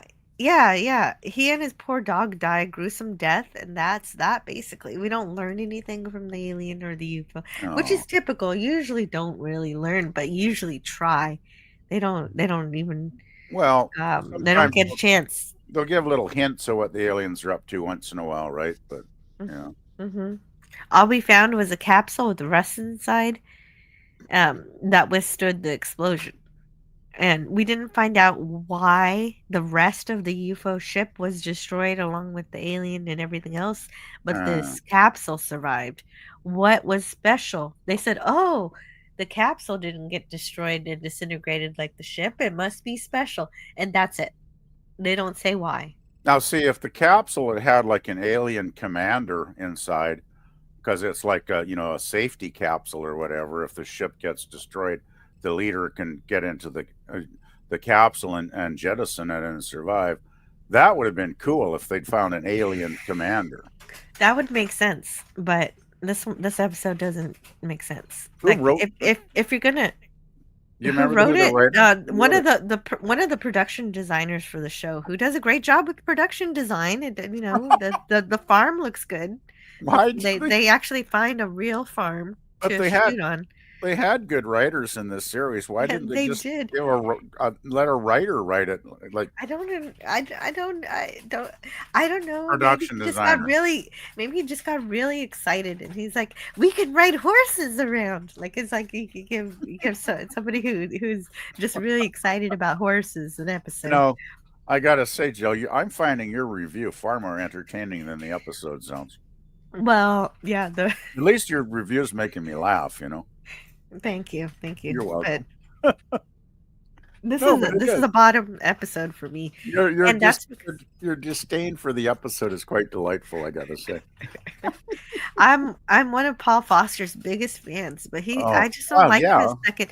I don't like him as second to Straker. I want him as moon base commander. Oh, the chemistry that Ed had with Alec Freeman was way, way better. They were a better duo. This doesn't work because Alec was the heart to Ed's logic, and Foster doesn't have, like, as much as I like him, he's like a cool rebel dude. He doesn't have heart like Alec did. Yeah, I agree. Yeah, actually, Foster's kind of a one-dimensional character. He's a good leader when he's put in the position of being a leader, but on the moon for the moon base, not with Ed. Yeah, it didn't work. It doesn't work for me here. Yeah, well, I guess him and Ed don't work. It sounds like the series is in decline at this point. Then I don't know. We'll see next week. Maybe it picks up. I mean, this is the first time that they're also shooting at a different studio, so maybe they got to get acclimated and. Maybe it was just the writing. I think the production, everything looked good. All the actors were fine. There was nothing wrong with the acting. I was immersed in the security camera footage, but it wasn't interesting. Right. Oh well. Yeah. Oh well. Next time. And that's pretty much my entire review. So I'm done with that. And so now we can talk about whatever we like for the next hour and 15 minutes. Okay. DJ Knight says, it's so much fun being with Jill. Thank you. It is. It is always fun being with you, Jill. And DJ Play Nice says, there isn't a release for the seat, but the seat back has a release clips in the seam where it meets the bench. Oh, wow. He's talking about your car issue and how your seat works. I'm just wondering why the auto center couldn't find those release clips, because they've always been really good when I've taken my car in to be, have a repair done on it, right? Like they're very thorough and they're fair. Like they have, decent pricing, and they never rip me off like some places might, because some auto places you don't want to go to, obviously. But I'm surprised that they didn't have that knowledge, DJ. That's I'll have to look it up. I need to do some research. Hey DJ, if you want to, if Jill doesn't mind, if you could put a link to that page you found about the release clips, if Jill doesn't mind, I would check it out. DJ Play Nice says, try eBay or car forums for the trunk lock seat. Should not be only available, but should be available and inexpensive. Should you find any ideas or assistance useful in these regards, let me know. Thank you, DJ. I Yeah, really yeah, appreciate DJ. it. If you want to, you can. You are. That's fine. But yeah, You want to share that? it is frustrating because you trust a professional locksmith to be able to source a lock, even if it's an old lock, right? Because that's what they do. And he said he checked all the auto records and he couldn't find nothing. And I don't know if he ever even checked eBay, come to think of it. So, are you typing on your keyboard, Jill? No, that's my husband. He's got to work. Oh, And, okay. I was I had set up in another room, but like last time, it started losing internet connection, so I had to come back here. Yeah, I was just wondering because I was thinking, boy, Jill can talk and type like that fast at the same time. It's like, wow, I'm impressed. Yeah. But now that explains the mystery. Thanks. So, what other topics are there to talk about? Anything. I haven't watched Section 31 yet. I don't think you're going to watch that, but I am going to review it on next Wednesday. And it seems like even people who normally love New Trek hate this thing. It is a crazy dumpster fire from what it seems like. But I won't know until I'm not going to watch it until Tuesday, and then I'll review it on Wednesday. Yeah, I'll be working that day most likely anyway. So, but what I don't get about all this New Trek stuff is why do they keep producing this garbage when nobody's watching it? Basically, and that's a good question, PvP. I think finally they're if you watch the recent videos on Doomcock's channel, according to what he's hearing, of course, rumors. Grain of you salt. heard that Kathleen Kennedy's going to be fired? Did you hear that? No, not that one. In this case, it is for like 10 years.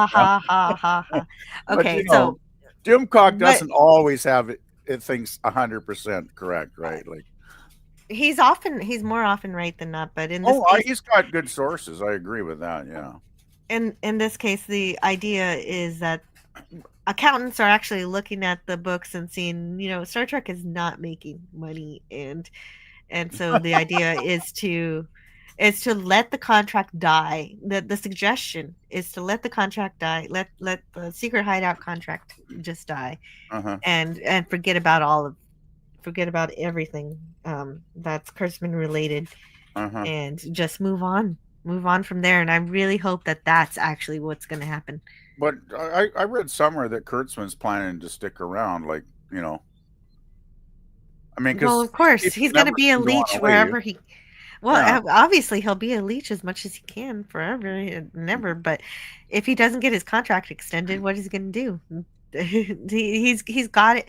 He's got it until August. I think he can make New Trek until August. Oh, really? Oh, let's hope. So that's why we're going to get a season of Starfleet Academy, whatever that's going to be. Well, with Robert Picardo. Yeah. Oh, really? Oh, they're gonna ruin the Doctor's character now. Yeah. In some form or fashion. I haven't really looked all that into it. Probably my one favorite Voyager character was the Doctor, and now they're gonna taint his legacy. It sounds like. Jeez. Yes. Oh, that sucks. That's gonna happen. It is. It'll. Of course, it's gonna. Yeah.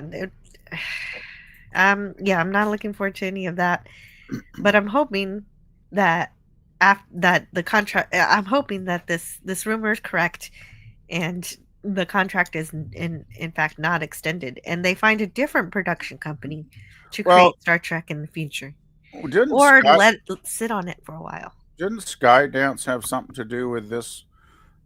Putting pressure on to end, crappy Trek and get back to like real Trek. Yes, that is the whole point. That's where the rumor comes from. Skydance wants to take it over. At least they did they not? Skydance already bought it. Skydance. Okay. That's why this is all happening, because Skydance bought Paramount. So they bought the rights to the show, but they don't want Kurtzman. Then it sounds like. Yeah, and so they don't want the rights to New Trek. So the idea is to just let that go away. But they bought the rights to the name Star Trek, is what I'm guessing, right? They bought Paramount. and I guess and thus the right to make anything that Paramount is making. Okay. Wow, they must have some deep pockets to buy Paramount. Gosh. Yeah. Yeah. So it's kind of like a merger of some sort. Mm. And so that's what's going on in Star Trek news for now. DJ Knight says Denise Richards says it's funny that the name comes from a Simon and Garfunkel song. Yeah, that's right. The Sound of Silence is not featured in the episode The Sound of Silence. Hmm. Mhm. I don't have a web reference, just my experience with such stuff. Oh, okay. I'm gonna look it up anyway. I'm gonna go and see what I can find on the internet. There's hopefully will be some information. So sure, yeah, because definitely. now that the airbag option seems like a bad idea, I'm gonna have to try and get the seat down. Anyway. Let's see what else. Do you know? Have you heard any news about anything else that you want to talk about, pop culture related? Actually, not a heck of a lot that comes to mind instantly, Jill. Okay. Yeah, I don't know. I mean, I can't think of any breaking news, if that's what you mean, about anything happening this past week.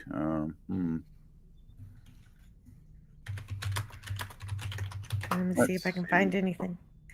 Yeah, I haven't really. I mean, I was working till yesterday, so I haven't really got around to looking up any news stories or anything. Yeah, I didn't get around to that either. Clearly, Yeah. no.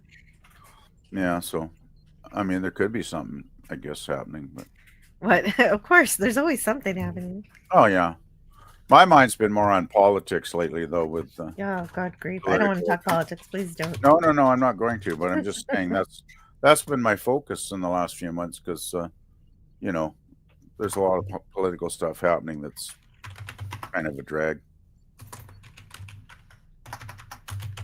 Okay, I have websites I go to for this stuff. Let me bring those up. Usually I put them in shore leave.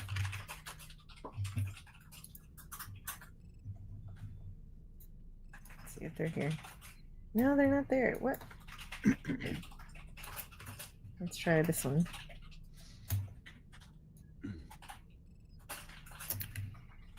That was not a normal one either. Here we go.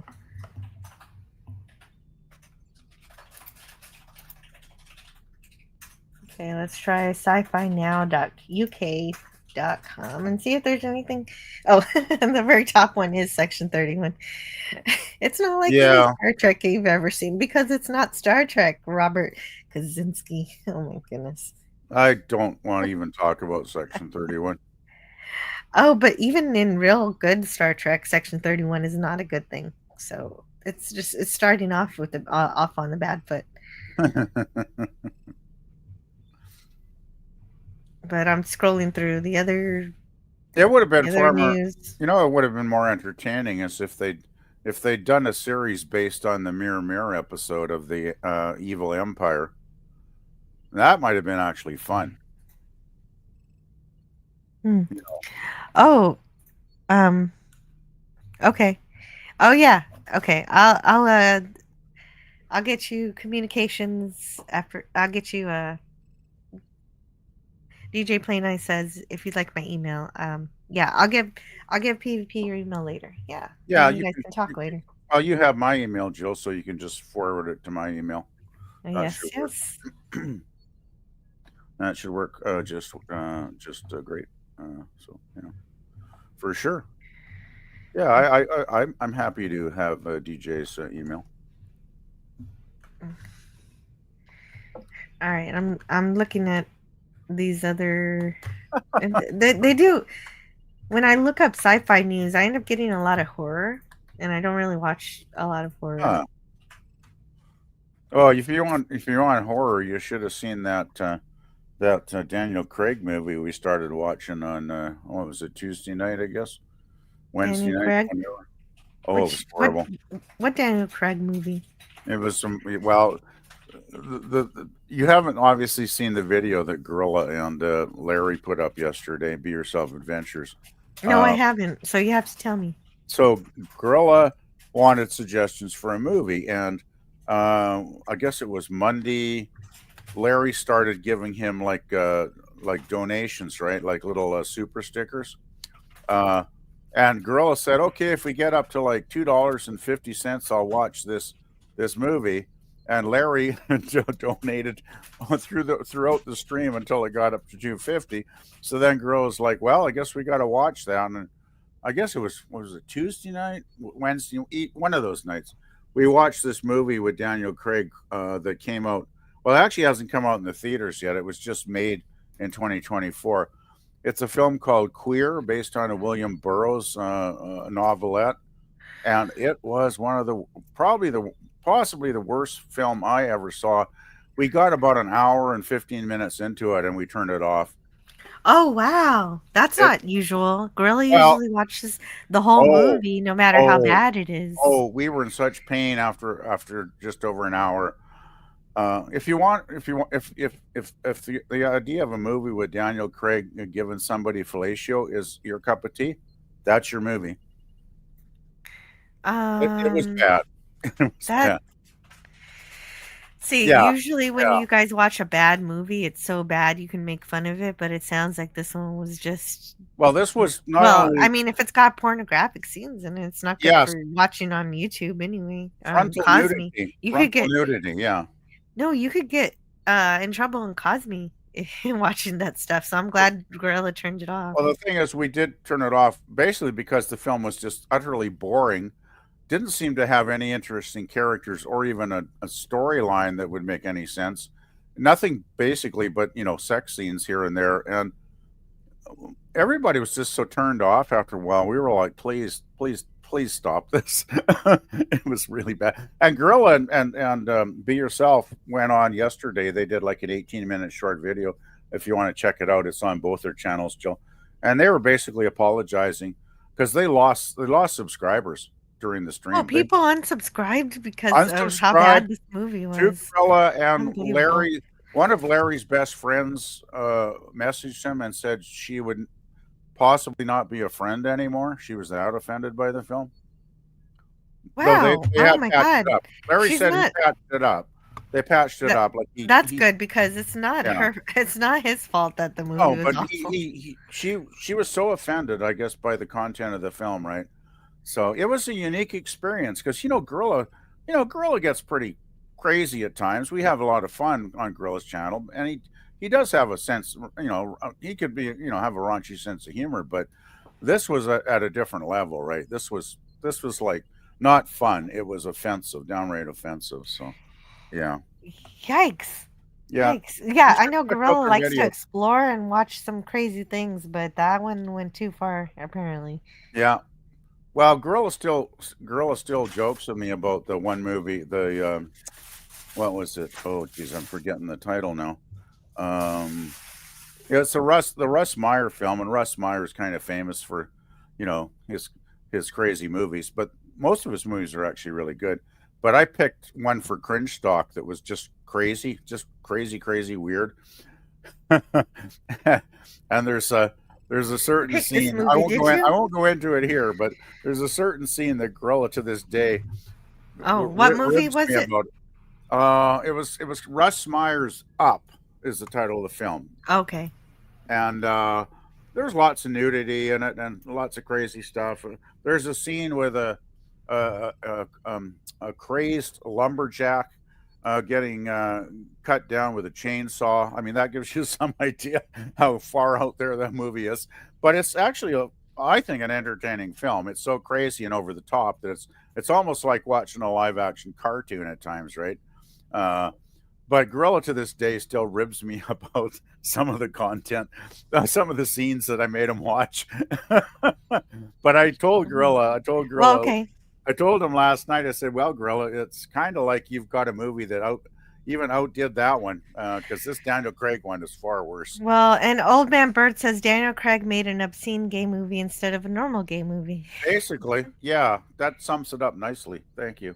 And hello to Christian Fandom Geek. Everyone good? Yeah, I'm doing all right. How are you? The thing is that when I was watching, oh, sorry, Jill, go ahead. Old Man Bird says I never look at Cosme. I just hang out in the chat. Oh, well, that's fine. I was just going to say though, like when I was watching it, I was thinking, okay, Daniel Craig did James Bond a couple years ago, and it seems like he didn't even like Bond in that last movie because they killed the character at the end of the movie. Sorry for spoilers, folks, but most people have probably seen it by now if they care.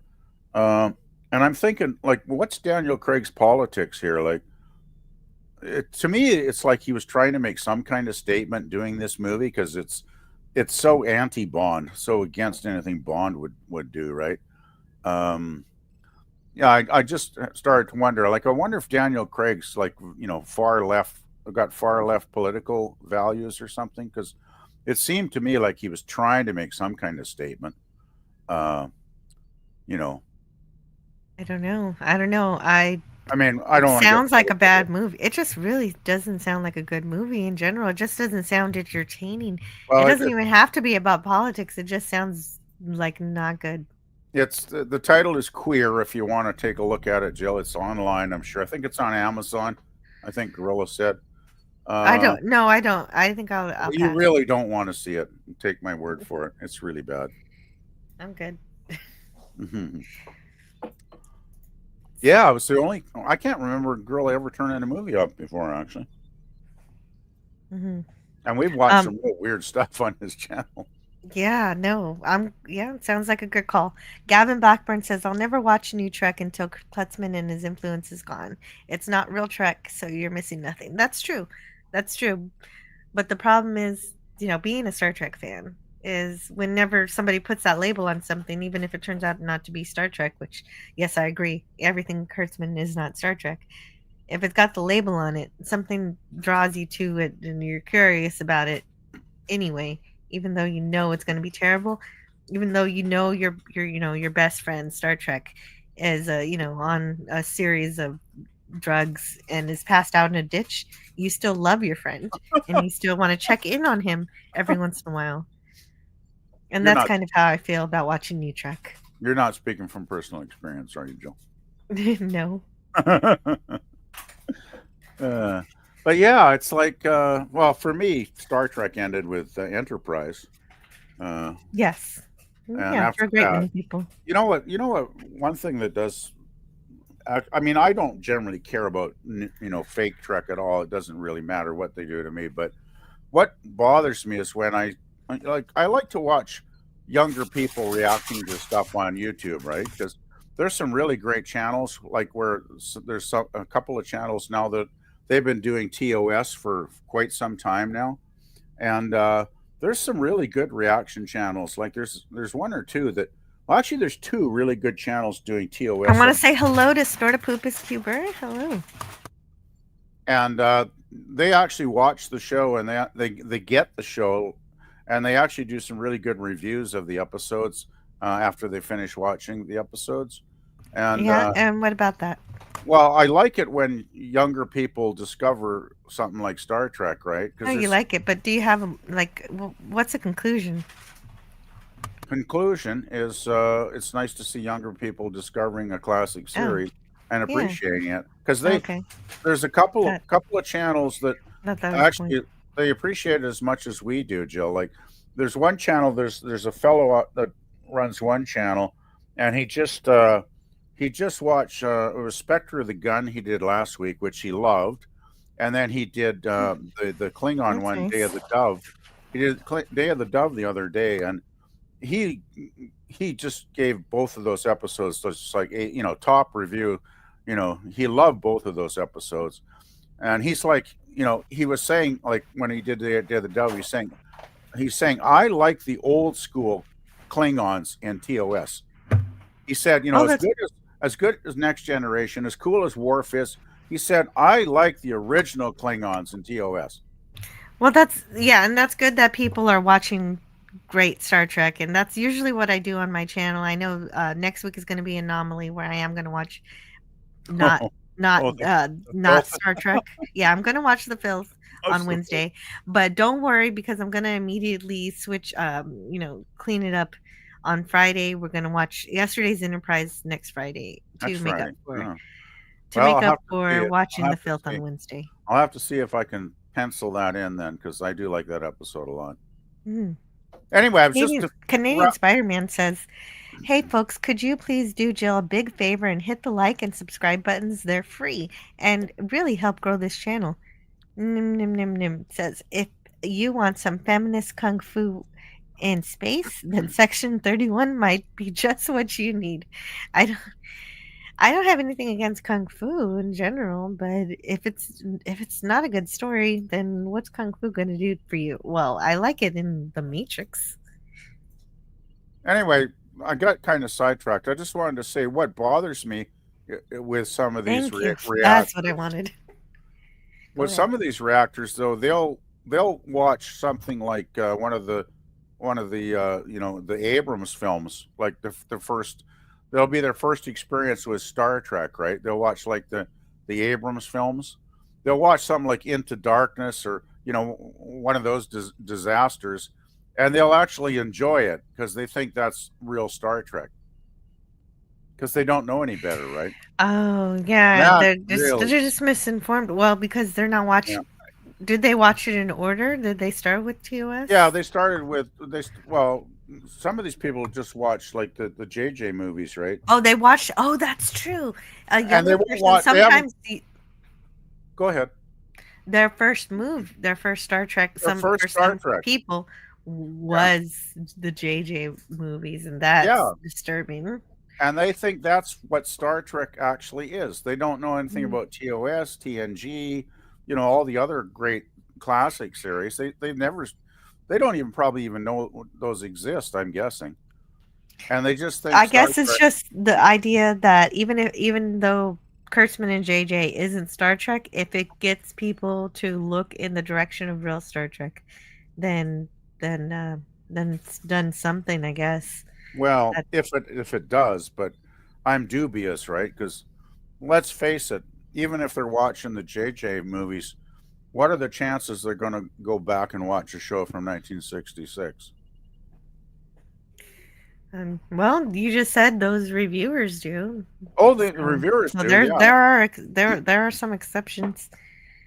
I don't know. I don't have a lot of friends. Oh yeah, it's like I pointed out a couple of my favorites, the best, and then that's why I wanted to kind of put it in context to the people that don't go back and watch the past, right? The past episodes. Gotcha. And those are the people that kind of make me sad, right? Because they're missing out. They're introducing themselves to so-called Trek that isn't really Trek, and I'm afraid they'll never go back and really explore the real Trek. Is what I'm trying to say, I guess. Okay. Anyway, sorry, I didn't mean to be so long-winded there, Joe. That's okay. My problem with some of these topics is I don't know much about them.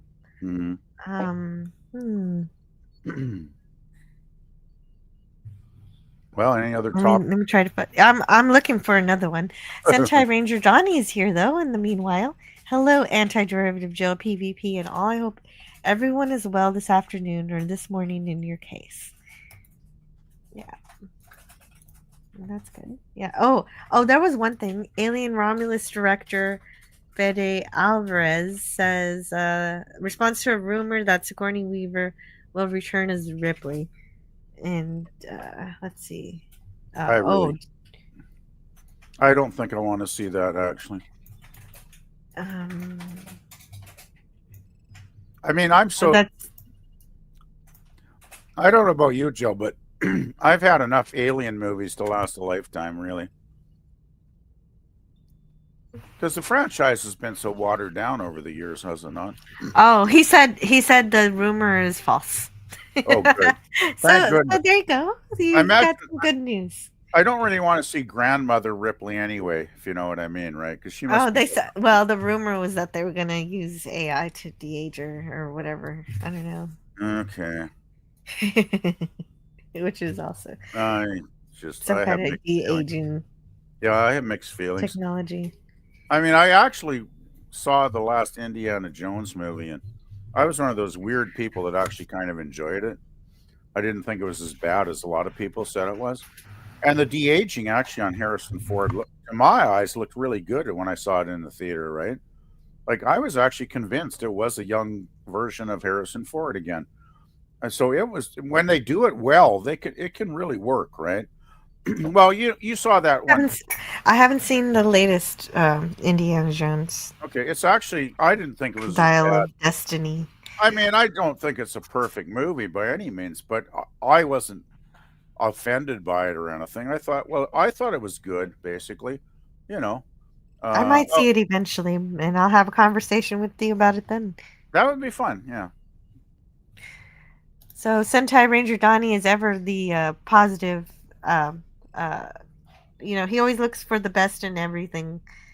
And he's watching Section 31 right now. Weak stuff so far, despite some tiny aspects that I love. Tiny aspects. Tiny aspects. See, that sounds like a song. and coming from someone as positive as Donnie, yeah, that is a harsh review, actually. Yeah. For him. Oh, I'm not. I want to have the conversation. I'm not saying I'm looking forward to actually watching the thing.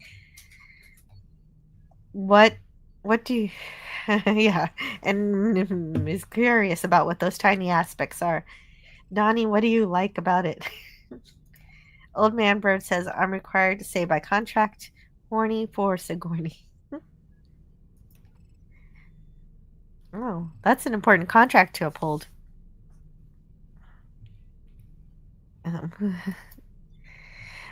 And DJ Knight says that Denise Richard is saying, you were expecting a chick flick in movies? Try watching Sigourney Weaver in Alien talk about babes in space.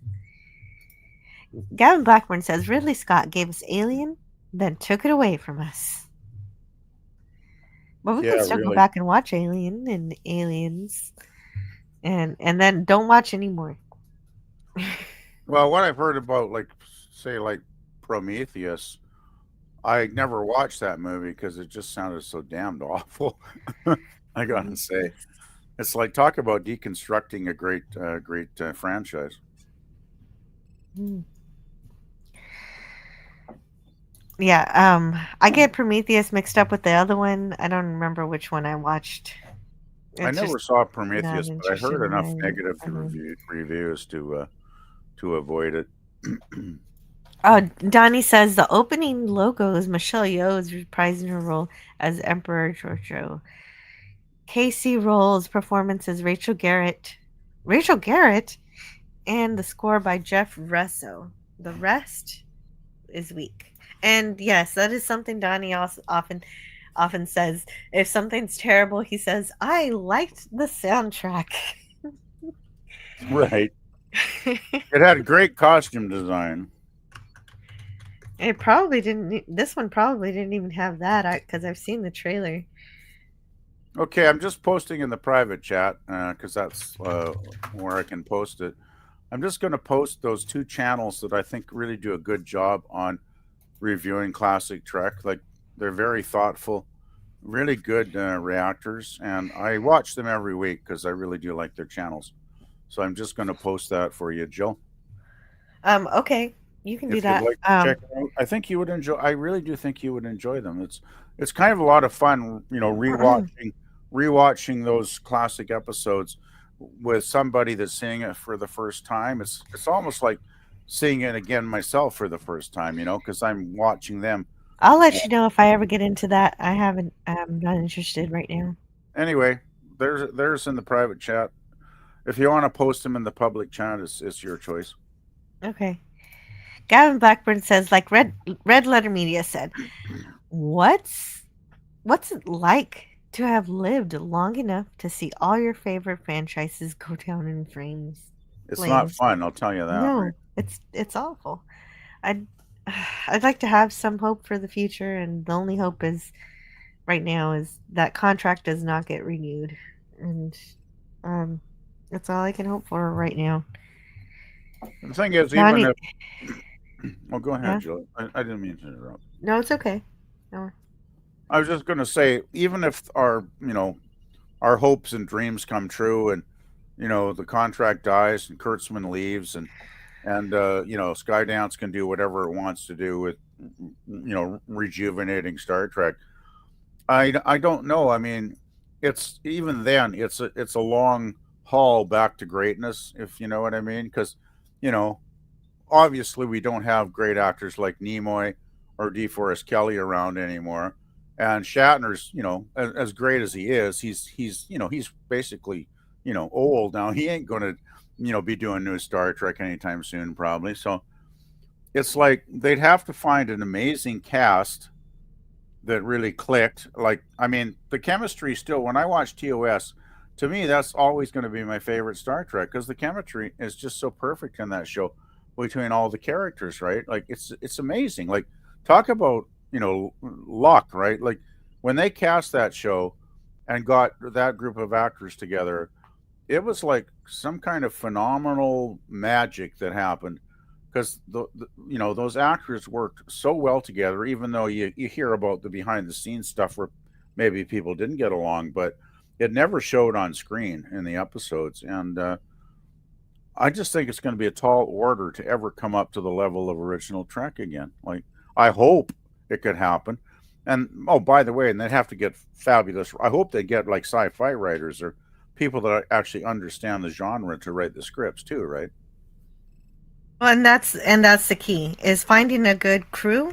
Star Trek is about the crew and how they interact with each other and how they solve problems and how they discover new worlds and new civilizations and actually get out there and explore and boldly go. Just get back to the very basics of Star Trek. Get back to the ABC blocks of Star Trek, and stop trying to make Star Trek something it's not.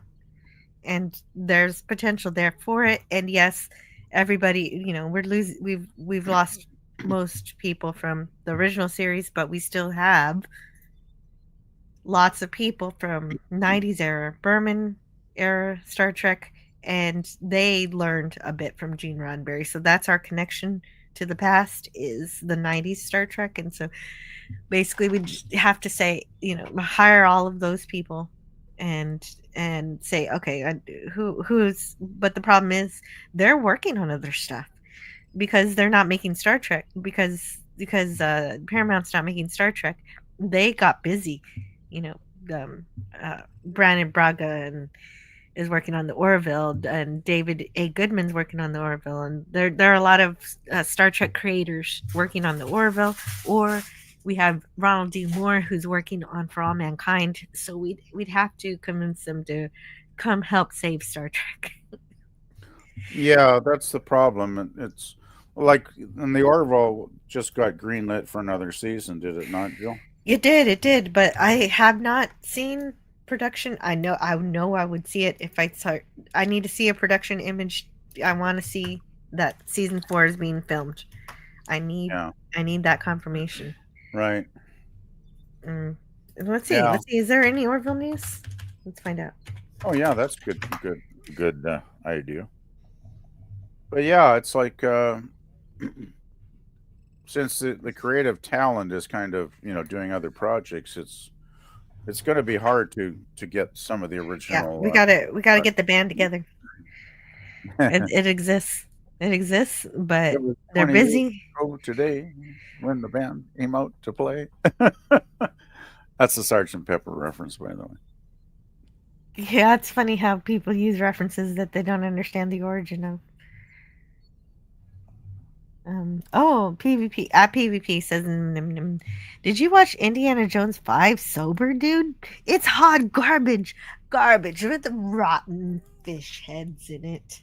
Well, that's the opinion of a lot of people. I didn't find it that at all. Was it the Yeah, best and film yeah, I it's ever been saw? day. No. Was it a great film? Not really. I didn't think it was that bad at all. I actually thought it was quite entertaining. The main thing I had a problem with it, I thought it was a bit too long. They probably could have cut like about 20 minutes out of it, and it would have made a better film if they tightened up the script a bit, right? But I thought it was better than what was the one where Indy's gets blasted in the refrigerator? The Crystal Skull. Yeah, that's Crystal Skull. That's the fourth one. I Yeah. actually thought it wasn't any worse than the Crystal Skull. Oh, really? It's on par with the Crystal Skull. I thought it was Okay. pretty close. Yeah, I mean, I didn't like that one either.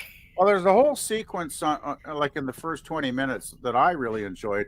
One of the best parts of the movie, I thought, was where they have the de-aged Indy back fighting the Nazis, and he's having this battle on a train with the Nazis, and I thought that was very well done. Like it was a great sequence. I thought there were really good parts in the movie. Maybe one of the problems was it was a bit disjointed for being such a I think it was like 2 hours and 20 minutes or something. It was too long a movie. One thing, and then you had what's her face, the woman people love to hate. I can't remember her name.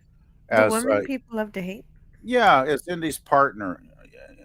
Oh God, I forget. Oh, what is it the one that screams like a banshee? I can't remember. You could just look it up and you'll find her name real quick, I'm sure. But No, I'm everybody not was going to do thinking that. she was such a horrible character.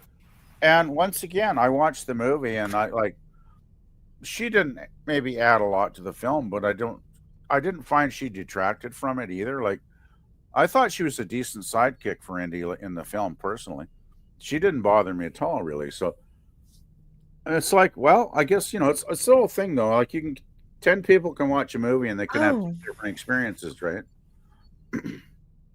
I almost remembered her name. Okay, no, I forget. And the thing is, I was sober, by the way, when I watched it, dude. And personal insults, just because you disagree with somebody's Oh, opinion, what? don't really go a long ways. I don't really think that there was an insult. I think it was Well, just I was it was I was more like I it was drove more to the like theater, I so I was I sober. think this movie's bad, and maybe you were Yeah, if you you might think have been in a if different state of mind when if you you were think watching it's it. hot garbage, It was I'm I'm not it was going to just a say question. There was no no, insult no, but there. if somebody thinks it's hot garbage, I don't care. That's fine. That's your Mhm. opinion.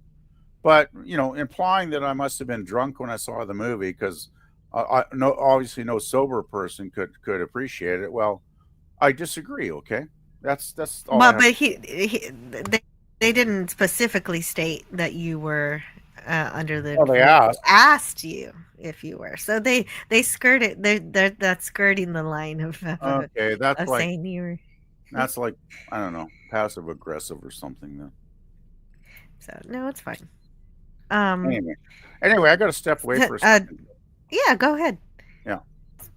So let's see, where are we? Even most fans of oh yeah. So Donnie's basically saying people who like New Trek are commenting are agreeing how bad Section 31 is. Well, yeah, because Section 31 comes from Star Trek Discovery, and STD is basically Section 31 is basically a spin-off of STD. So that makes sense. We need new epic fiction stories, says Old Man Bird. That would be nice. Somebody making something new. Counts Reacts is Gavin Blackbird's favorite Star Trek reaction channel. And there's still time to sign Sentai Ranger Johnny's Star Trek petition. It's so worth it. Yes, it's always definitely worth it. Replacing Secret Hideout is the best first step to good Star Trek, to a hope for our future, to have good Star Trek again one day. Sentai Ranger Donnie says last evening marked Noah O'Donnell's final CBS evening news broadcast. Amazing stuff. Beginning Monday, John Dickerson and Maurice DuBois will take the helm as the newscast returns to New York. Oh, thank you for that news, Donnie. I was looking for news to talk about, although I don't really watch CBS Evening News. But thank you. Unfortunately, Braga's. Yeah, and if anybody has any news they want to share in the chat that you want to talk about, please share, and I'll see if I can talk about it.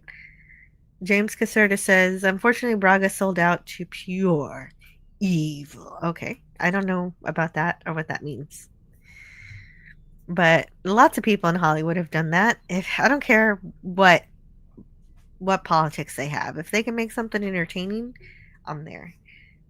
But Braga's problem, even with Star Trek and the Orville, is that he really loves scary monsters, and he always does that. He always inserts scary things into Star Trek, and sometimes that's good, but sometimes it's weird. It's more weird than good. Yeah. DJ Knight. Hello? I'm back, by the way. Oh, welcome back. DJ Knight says, poor Noah. She needs a job as a swimsuit bikini model. Who is Nora? I do not know who Nora. I do not know who Nora is, but DJ Knight thinks she needs a bikini apparently, or to be a bikini model. But I don't know who Nora even is. Never heard of her. Larson says we need more consistent stories, better character arcs, better screenwriting, and less subverted expectations. Yeah. Right. Right. It's not good writing just because you didn't expect it. And if all of everything that you wrote is building up and leading up to a certain conclusion, there's a way to surprise your audience and create a twist without undermining the characters and the settings and the things that you built up. It's an art, and people seem to have lost some of it sometimes. The thing is too, Jill. It's like I'll go back to TOS once again briefly. That was in the era of episodic television. Like there weren't long story arcs back then, and still, in spite of it being an episodic show, there were character arcs for the characters because, as we know, Kirk, Spock, McCoy, all the characters developed as the show went on, right? They all took on. It was mostly the three. It was mostly Kirk, Spock, and McCoy that grew the most. Yes, you're right. Yes, you're right. But even Scotty, he got to do a little bit more, and there was little aspects like Sulu, and like an even Uhura, like in episode like Mirror Mirror, she got to shine as an actor, portraying different aspects of what Uhura was capable of doing, right? So even those minor, secondary characters, I guess I'll call them, they still got some growth during the show, even though it was just episodic. So even an episodic show, I think, can develop characters as the seasons go on if you have really, really good writers, consistent. I mean, look at the McCoyisms, right? Like, I'm a doctor, not a bricklayer. How many of those did the writers throw into the scripts for McCoy? I mean, it got to be it was like a running gag after a while, but it was hilarious, right? It even carried on further into the 90s where they would have doctors repeat those lines, and of course Picardo was the best at imitating. Yeah, that's why I like the Doctor so much in Voyager, because Voyager, but probably my least favorite of this. But Voyager's Doctor was great. Yeah, he was able to pull it off and make it exactly. Good. But that's the thing. My point is, you don't need huge continuing story arcs necessarily to develop the characters and develop personality traits for them that continue from one episode to the next episode, right? It can be done, as TOS did. Great storytelling is out there, and it can be studied, and the structures of that good storytelling, the foundations of it, can be replicated. I'm not sure why it's not. Why instead we're replicating soap operas and I don't get it either, Joe. I don't. Or if you're making Star Trek, you should be reading science fiction, not copying, whatever kind of soap opera you want to pick. I don't know. Wasn't it when they made the Wrath of Khan Didn't the director go back and watch every episode of the original series? Because I've heard that he did, right?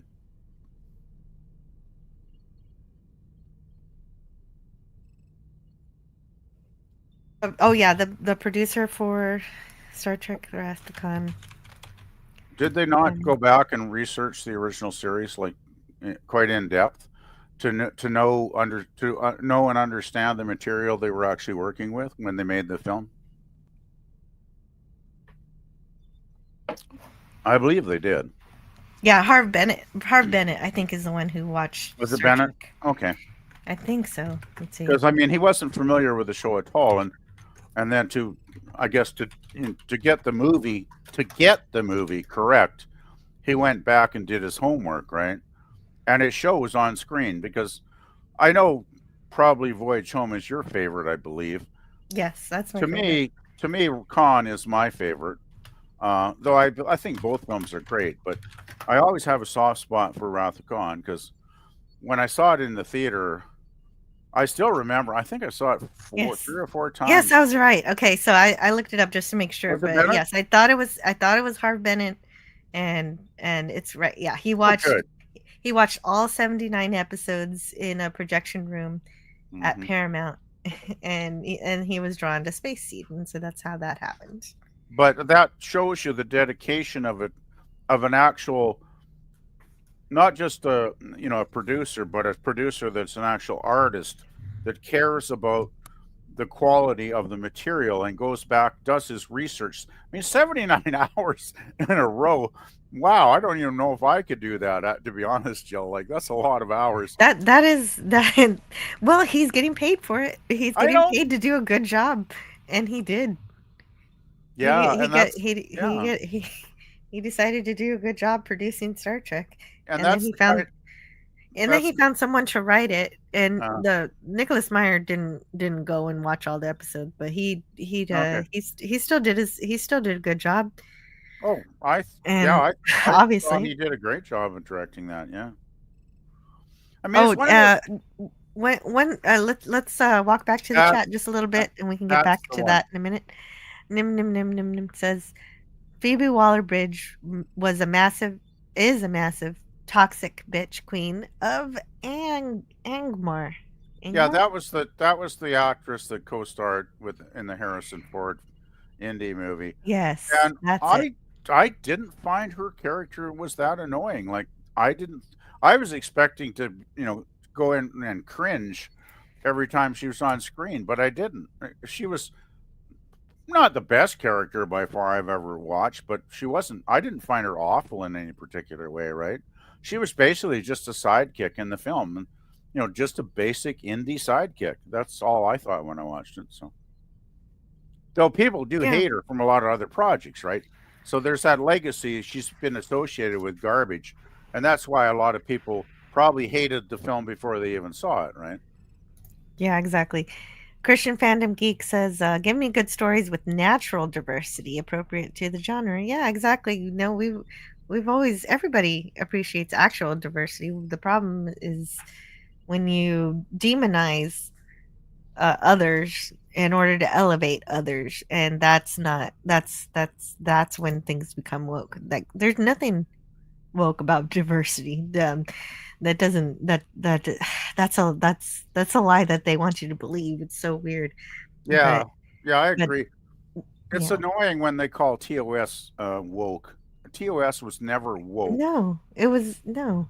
Because woke will give you an ideology and shove it in your face and shove it down your throat. Yeah, and tell you that you're evil for some reason and there's nothing you should do about it, and you should shut up and listen. Yeah, and tell you if you don't agree with what they're preaching, then you're an evil person or whatever, right?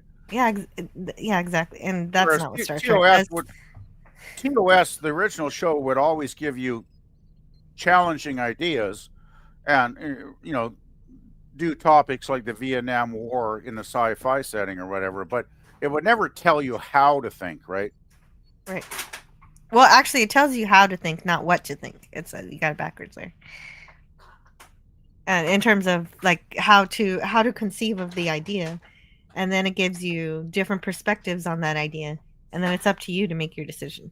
That's okay. Yeah. Can't argue with that.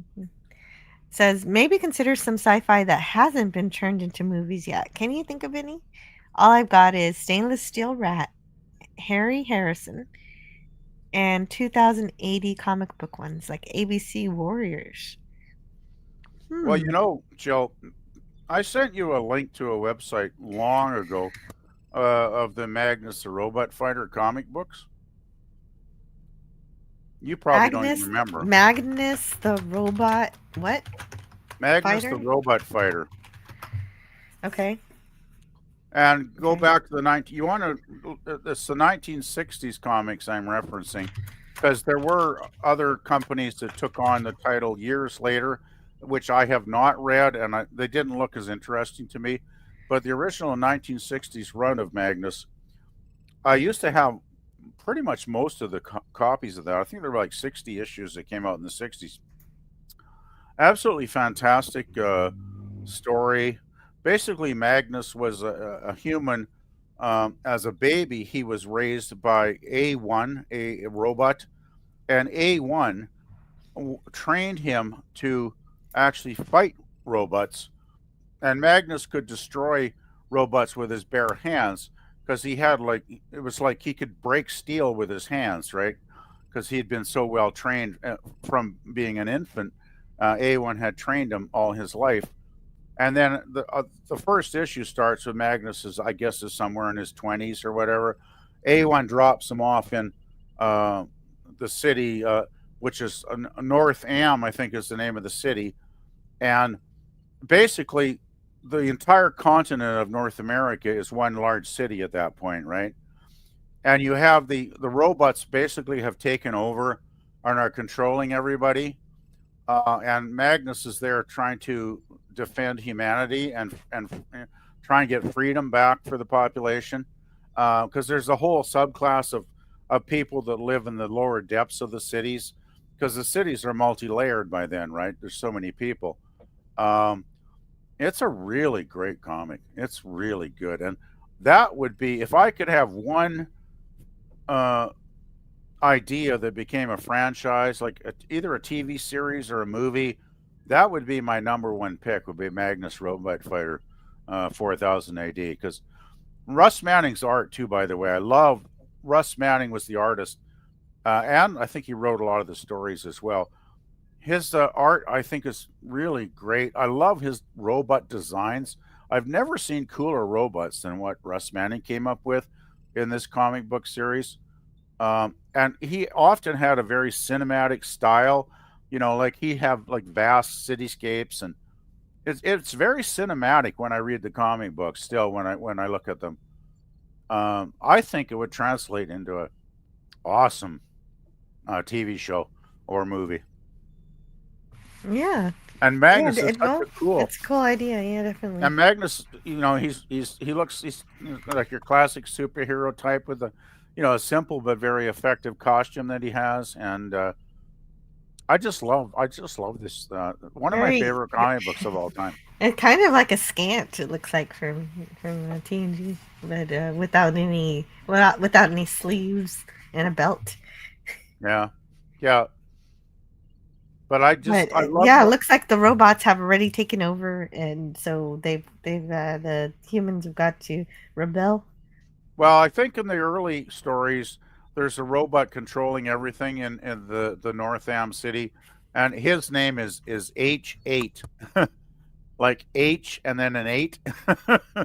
Yeah, that's cute. Yeah, I thought it was always funny when But look at that. Look at the cinematic quality of those skylines and stuff, right? Like, I just think this would make a great movie. If it was done right. That's the thing. You'd have to get good writers, right?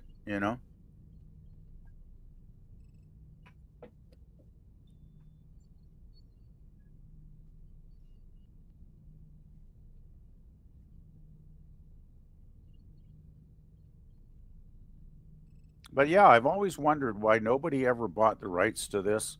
Oh, okay. So there is so it looks like there's a. I'm sorry, I was talking, but I was muted, and I apologize for the dead air. Yes. No, I was muted. So it looks like there's a robot who's on the human side. Is that right? Is that Yeah, that's that's A1. That's okay? A1 who raised him from an infant and trained him to be able to actually fight robots with his bare hands. And Magnus can basically, he can break steel with his hands, like, so he's kind of like a superhero in a way. Oh, uh, interesting. Okay. And the thing is, too, later on as the series progresses, he meets. Actually, maybe he meets her in this first issue. He meets. I think her name is Legia, and she becomes like his romantic interest and kind of a confidant and an ally. Because her father, I believe, has a seat on the city council or something. So, we get into like politics and stuff too, right? Yeah. I just think it's a great series. I'll be right back. I need to step away for a second. Could you keep Okay. talking about this for a minute? Oh, I'll try. Yeah, I could never figure out why nobody bought the rights to this and made it into like a TV show or a movie, because it's got all the qualities I think would make an excellent franchise. I mean, it's got a great central character with superpowers almost. Lots of action because he's always karate chopping evil robots down. So there'll be tons of action scenes that could be awesome, especially with the special effects available today. I'm sure they could really do some pretty cool effects with the robots, because if they did them right, I'm sure even CGI robots would look pretty cool. Because I've always found Russ Manning's robot designs to be amazing, actually. So Okay, yeah. thank you, PP, for covering them. Oh, you're welcome. I just wish, that somebody would just buy the franchise, buy the rights, and do a franchise. And if they got it done right, I would be there on the first night to see a movie like that. Like, I'll tell you. But boy, it's a long haul, isn't it? Like, I don't know. It's like they're talking about a Firefly reboot now, right, Jill? Oh, well, you keep saying that, but I can never ever find. Well, I saw a guy did a video on YouTube, like, I don't know, a couple weeks back. But it's always Yeah. I don't I I can think never it's more like find any rumor. actual. I can never actually find any news articles about what you're talking about. So Yeah, well, that's the problem. It seems to be always in the rumor mill, right, Jill? It's like apparently Nathan Fillion, who is, of course, Mel, the central character of the series, is interested in doing maybe a mini series reboot, or like maybe like 6 episodes, or a limited second season or whatever. He's definitely interested, but the trouble is he's under contract to do other projects right now, right? So I'm dubious that it's ever going to actually happen, personally, even though I think a number of the casts are still viable. I think they haven't aged to the point where it would be pointless. So I would still, if they could, the thing is, I know Josh Whedon has become controversial over the years, but I still think, hands down, he's a good writer. Like, he knows how to write a good script, right? And some of the other main writers he had, I forget the other guy's name that came up quite often in the scripts. If they could get back the writing staff, the core writers, because those are good writers and they know how to write good stories. If they could get them back and assemble most of the cast, whoever's still active.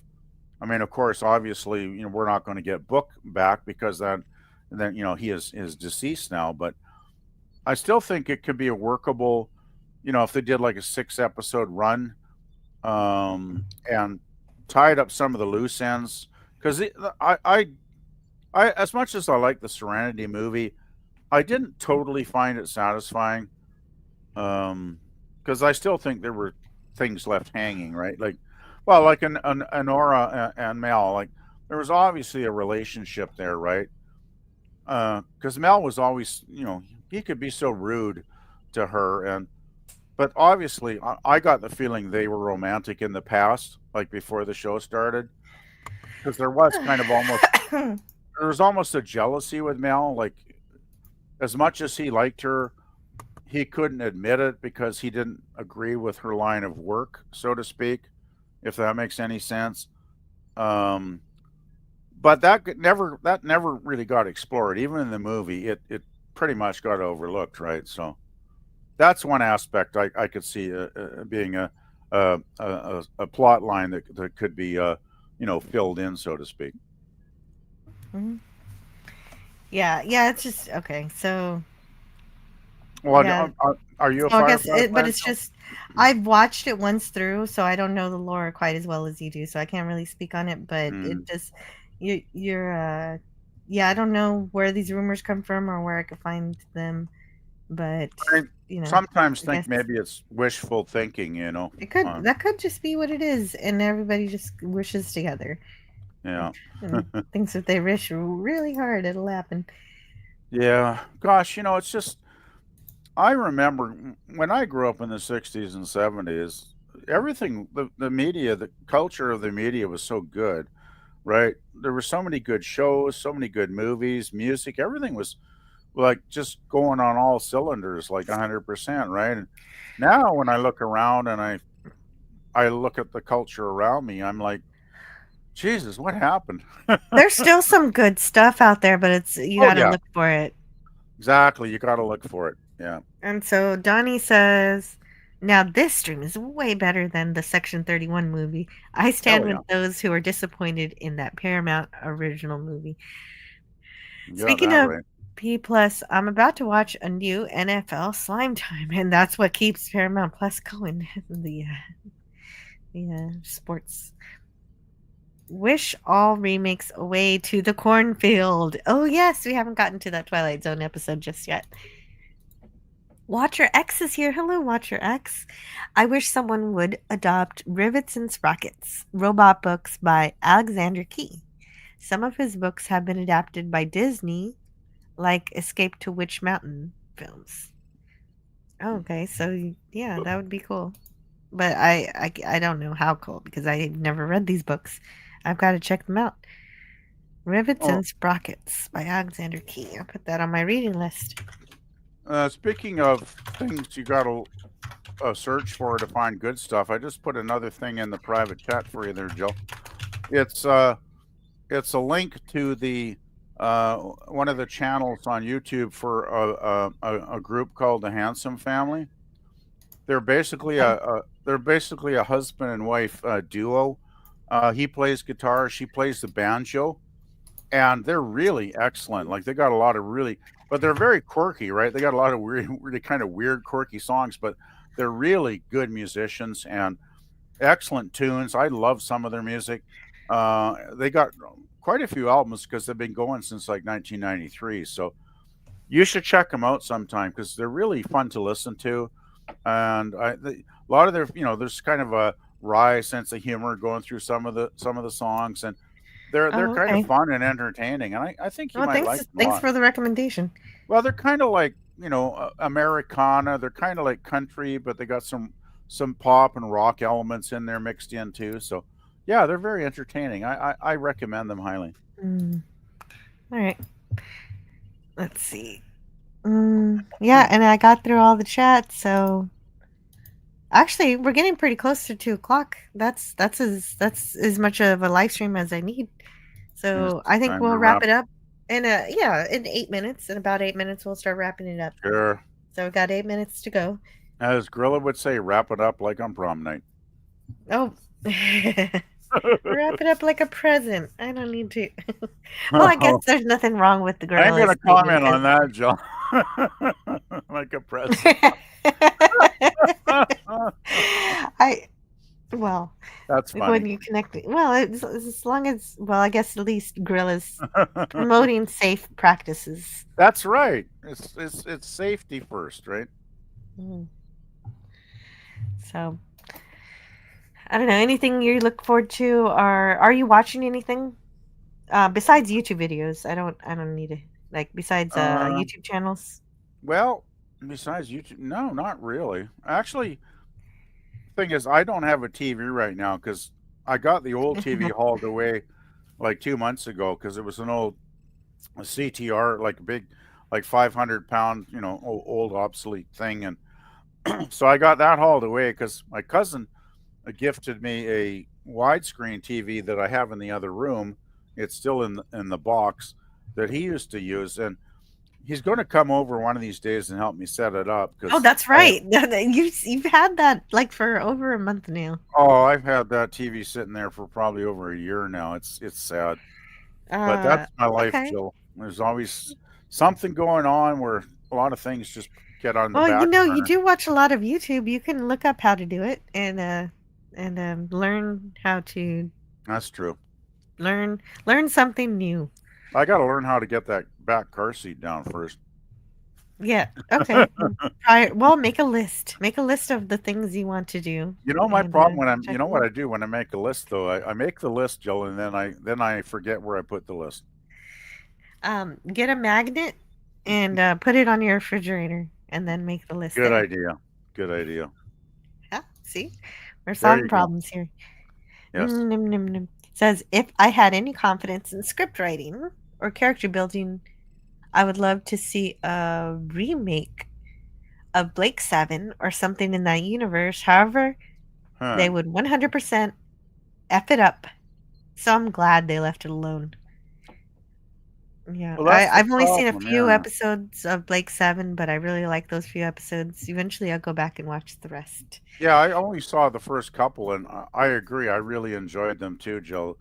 It seems like it's I guess a classic, cult fan favorite for a reason probably.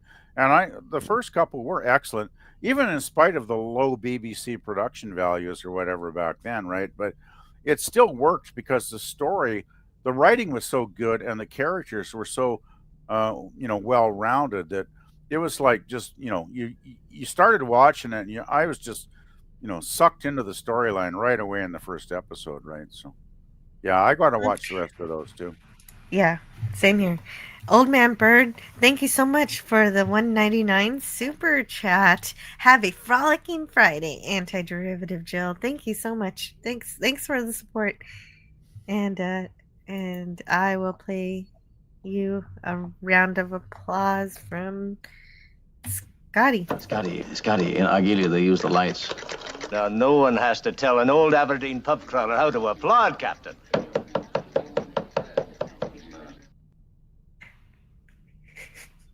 I always like that.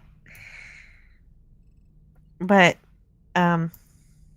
also I'll play let's play something I haven't played in a long time. Let's see if there's anything good. I have a new clip here that I'm going to use on Calto tomorrow. So to advertise for my Calto tomorrow, I'm going to be playing Fallout, and we're going to make some progress tomorrow. But I have to reset the timer. I have to go back to an older save to do everything the way I want to do it, because I do want to do things a certain way.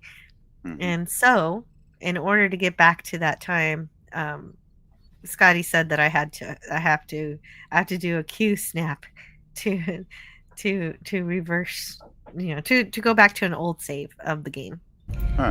I need you.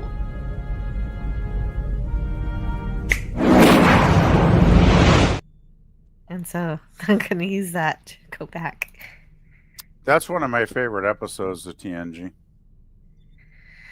Yeah. The first Borg, right? First Borg episode. Yes.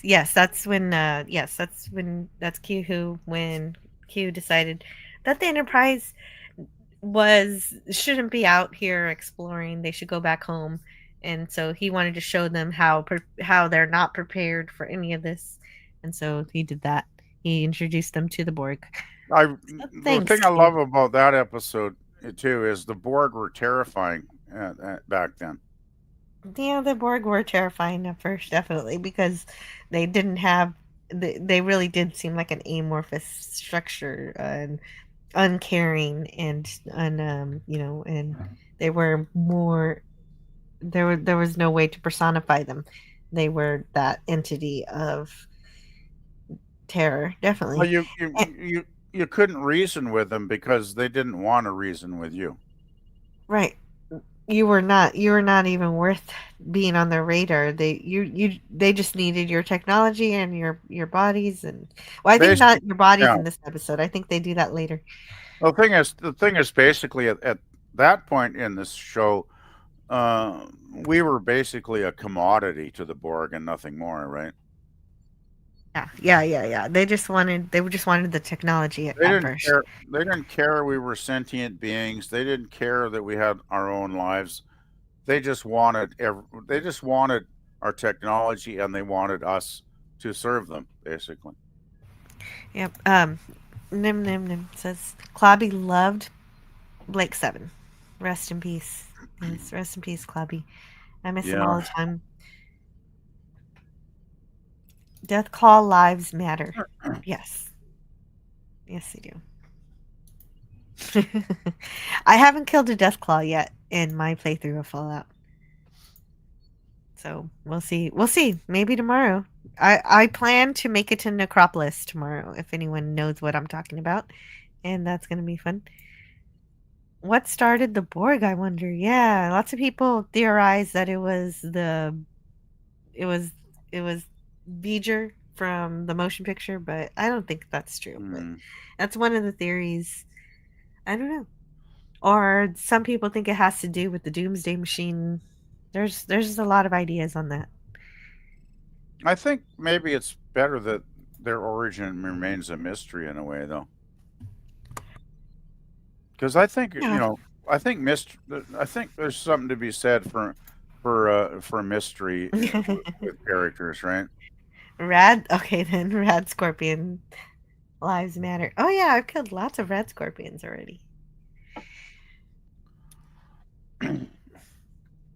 And yeah, I guess that's fine. Yeah, and I guess it's fine that there's a mystery to that. But now it's 2:00. It's time to go, and I've got things to do, lunch to eat, and children are at least a child to pick up from school. Okie doke. And so I hope you enjoyed this edition of Plomeek Teatime. We talked a bit about a UFO. We reviewed a UFO episode, The Sound of Silence, and actually had a sound of real life silence on the show to match the episode. So, your enthusiasm for the episode was definitely silence, I'd say. Yeah, exactly. And thanks for hanging out in the chat. Thanks PvP for coming on to have some discussions about stuff and things. Thanks for having me, Jill. I appreciate it. Yeah, we had a little bit of always fun. And hey, I gotta say, it's nice to just be here one-on-one today, speaking with you, because sometimes when there's 5 or 6 people on the panel, I just end up muting myself because everybody else is so busy chatting. I just hang out in the background. So it's nice to actually be, it's nice to be the only guest, It was a good time. Thanks for joining. Yeah. And we'll see you all next time. I'll see you tomorrow. Then I won't have a show on Tuesday, but I'm gonna watch The Filth on Wednesday. And then I'm gonna watch Good Star Trek on Friday. And so that's the upcoming week. I will see you guys next time. Bye now. Good night, guys. Have a great Friday. Yeah, definitely.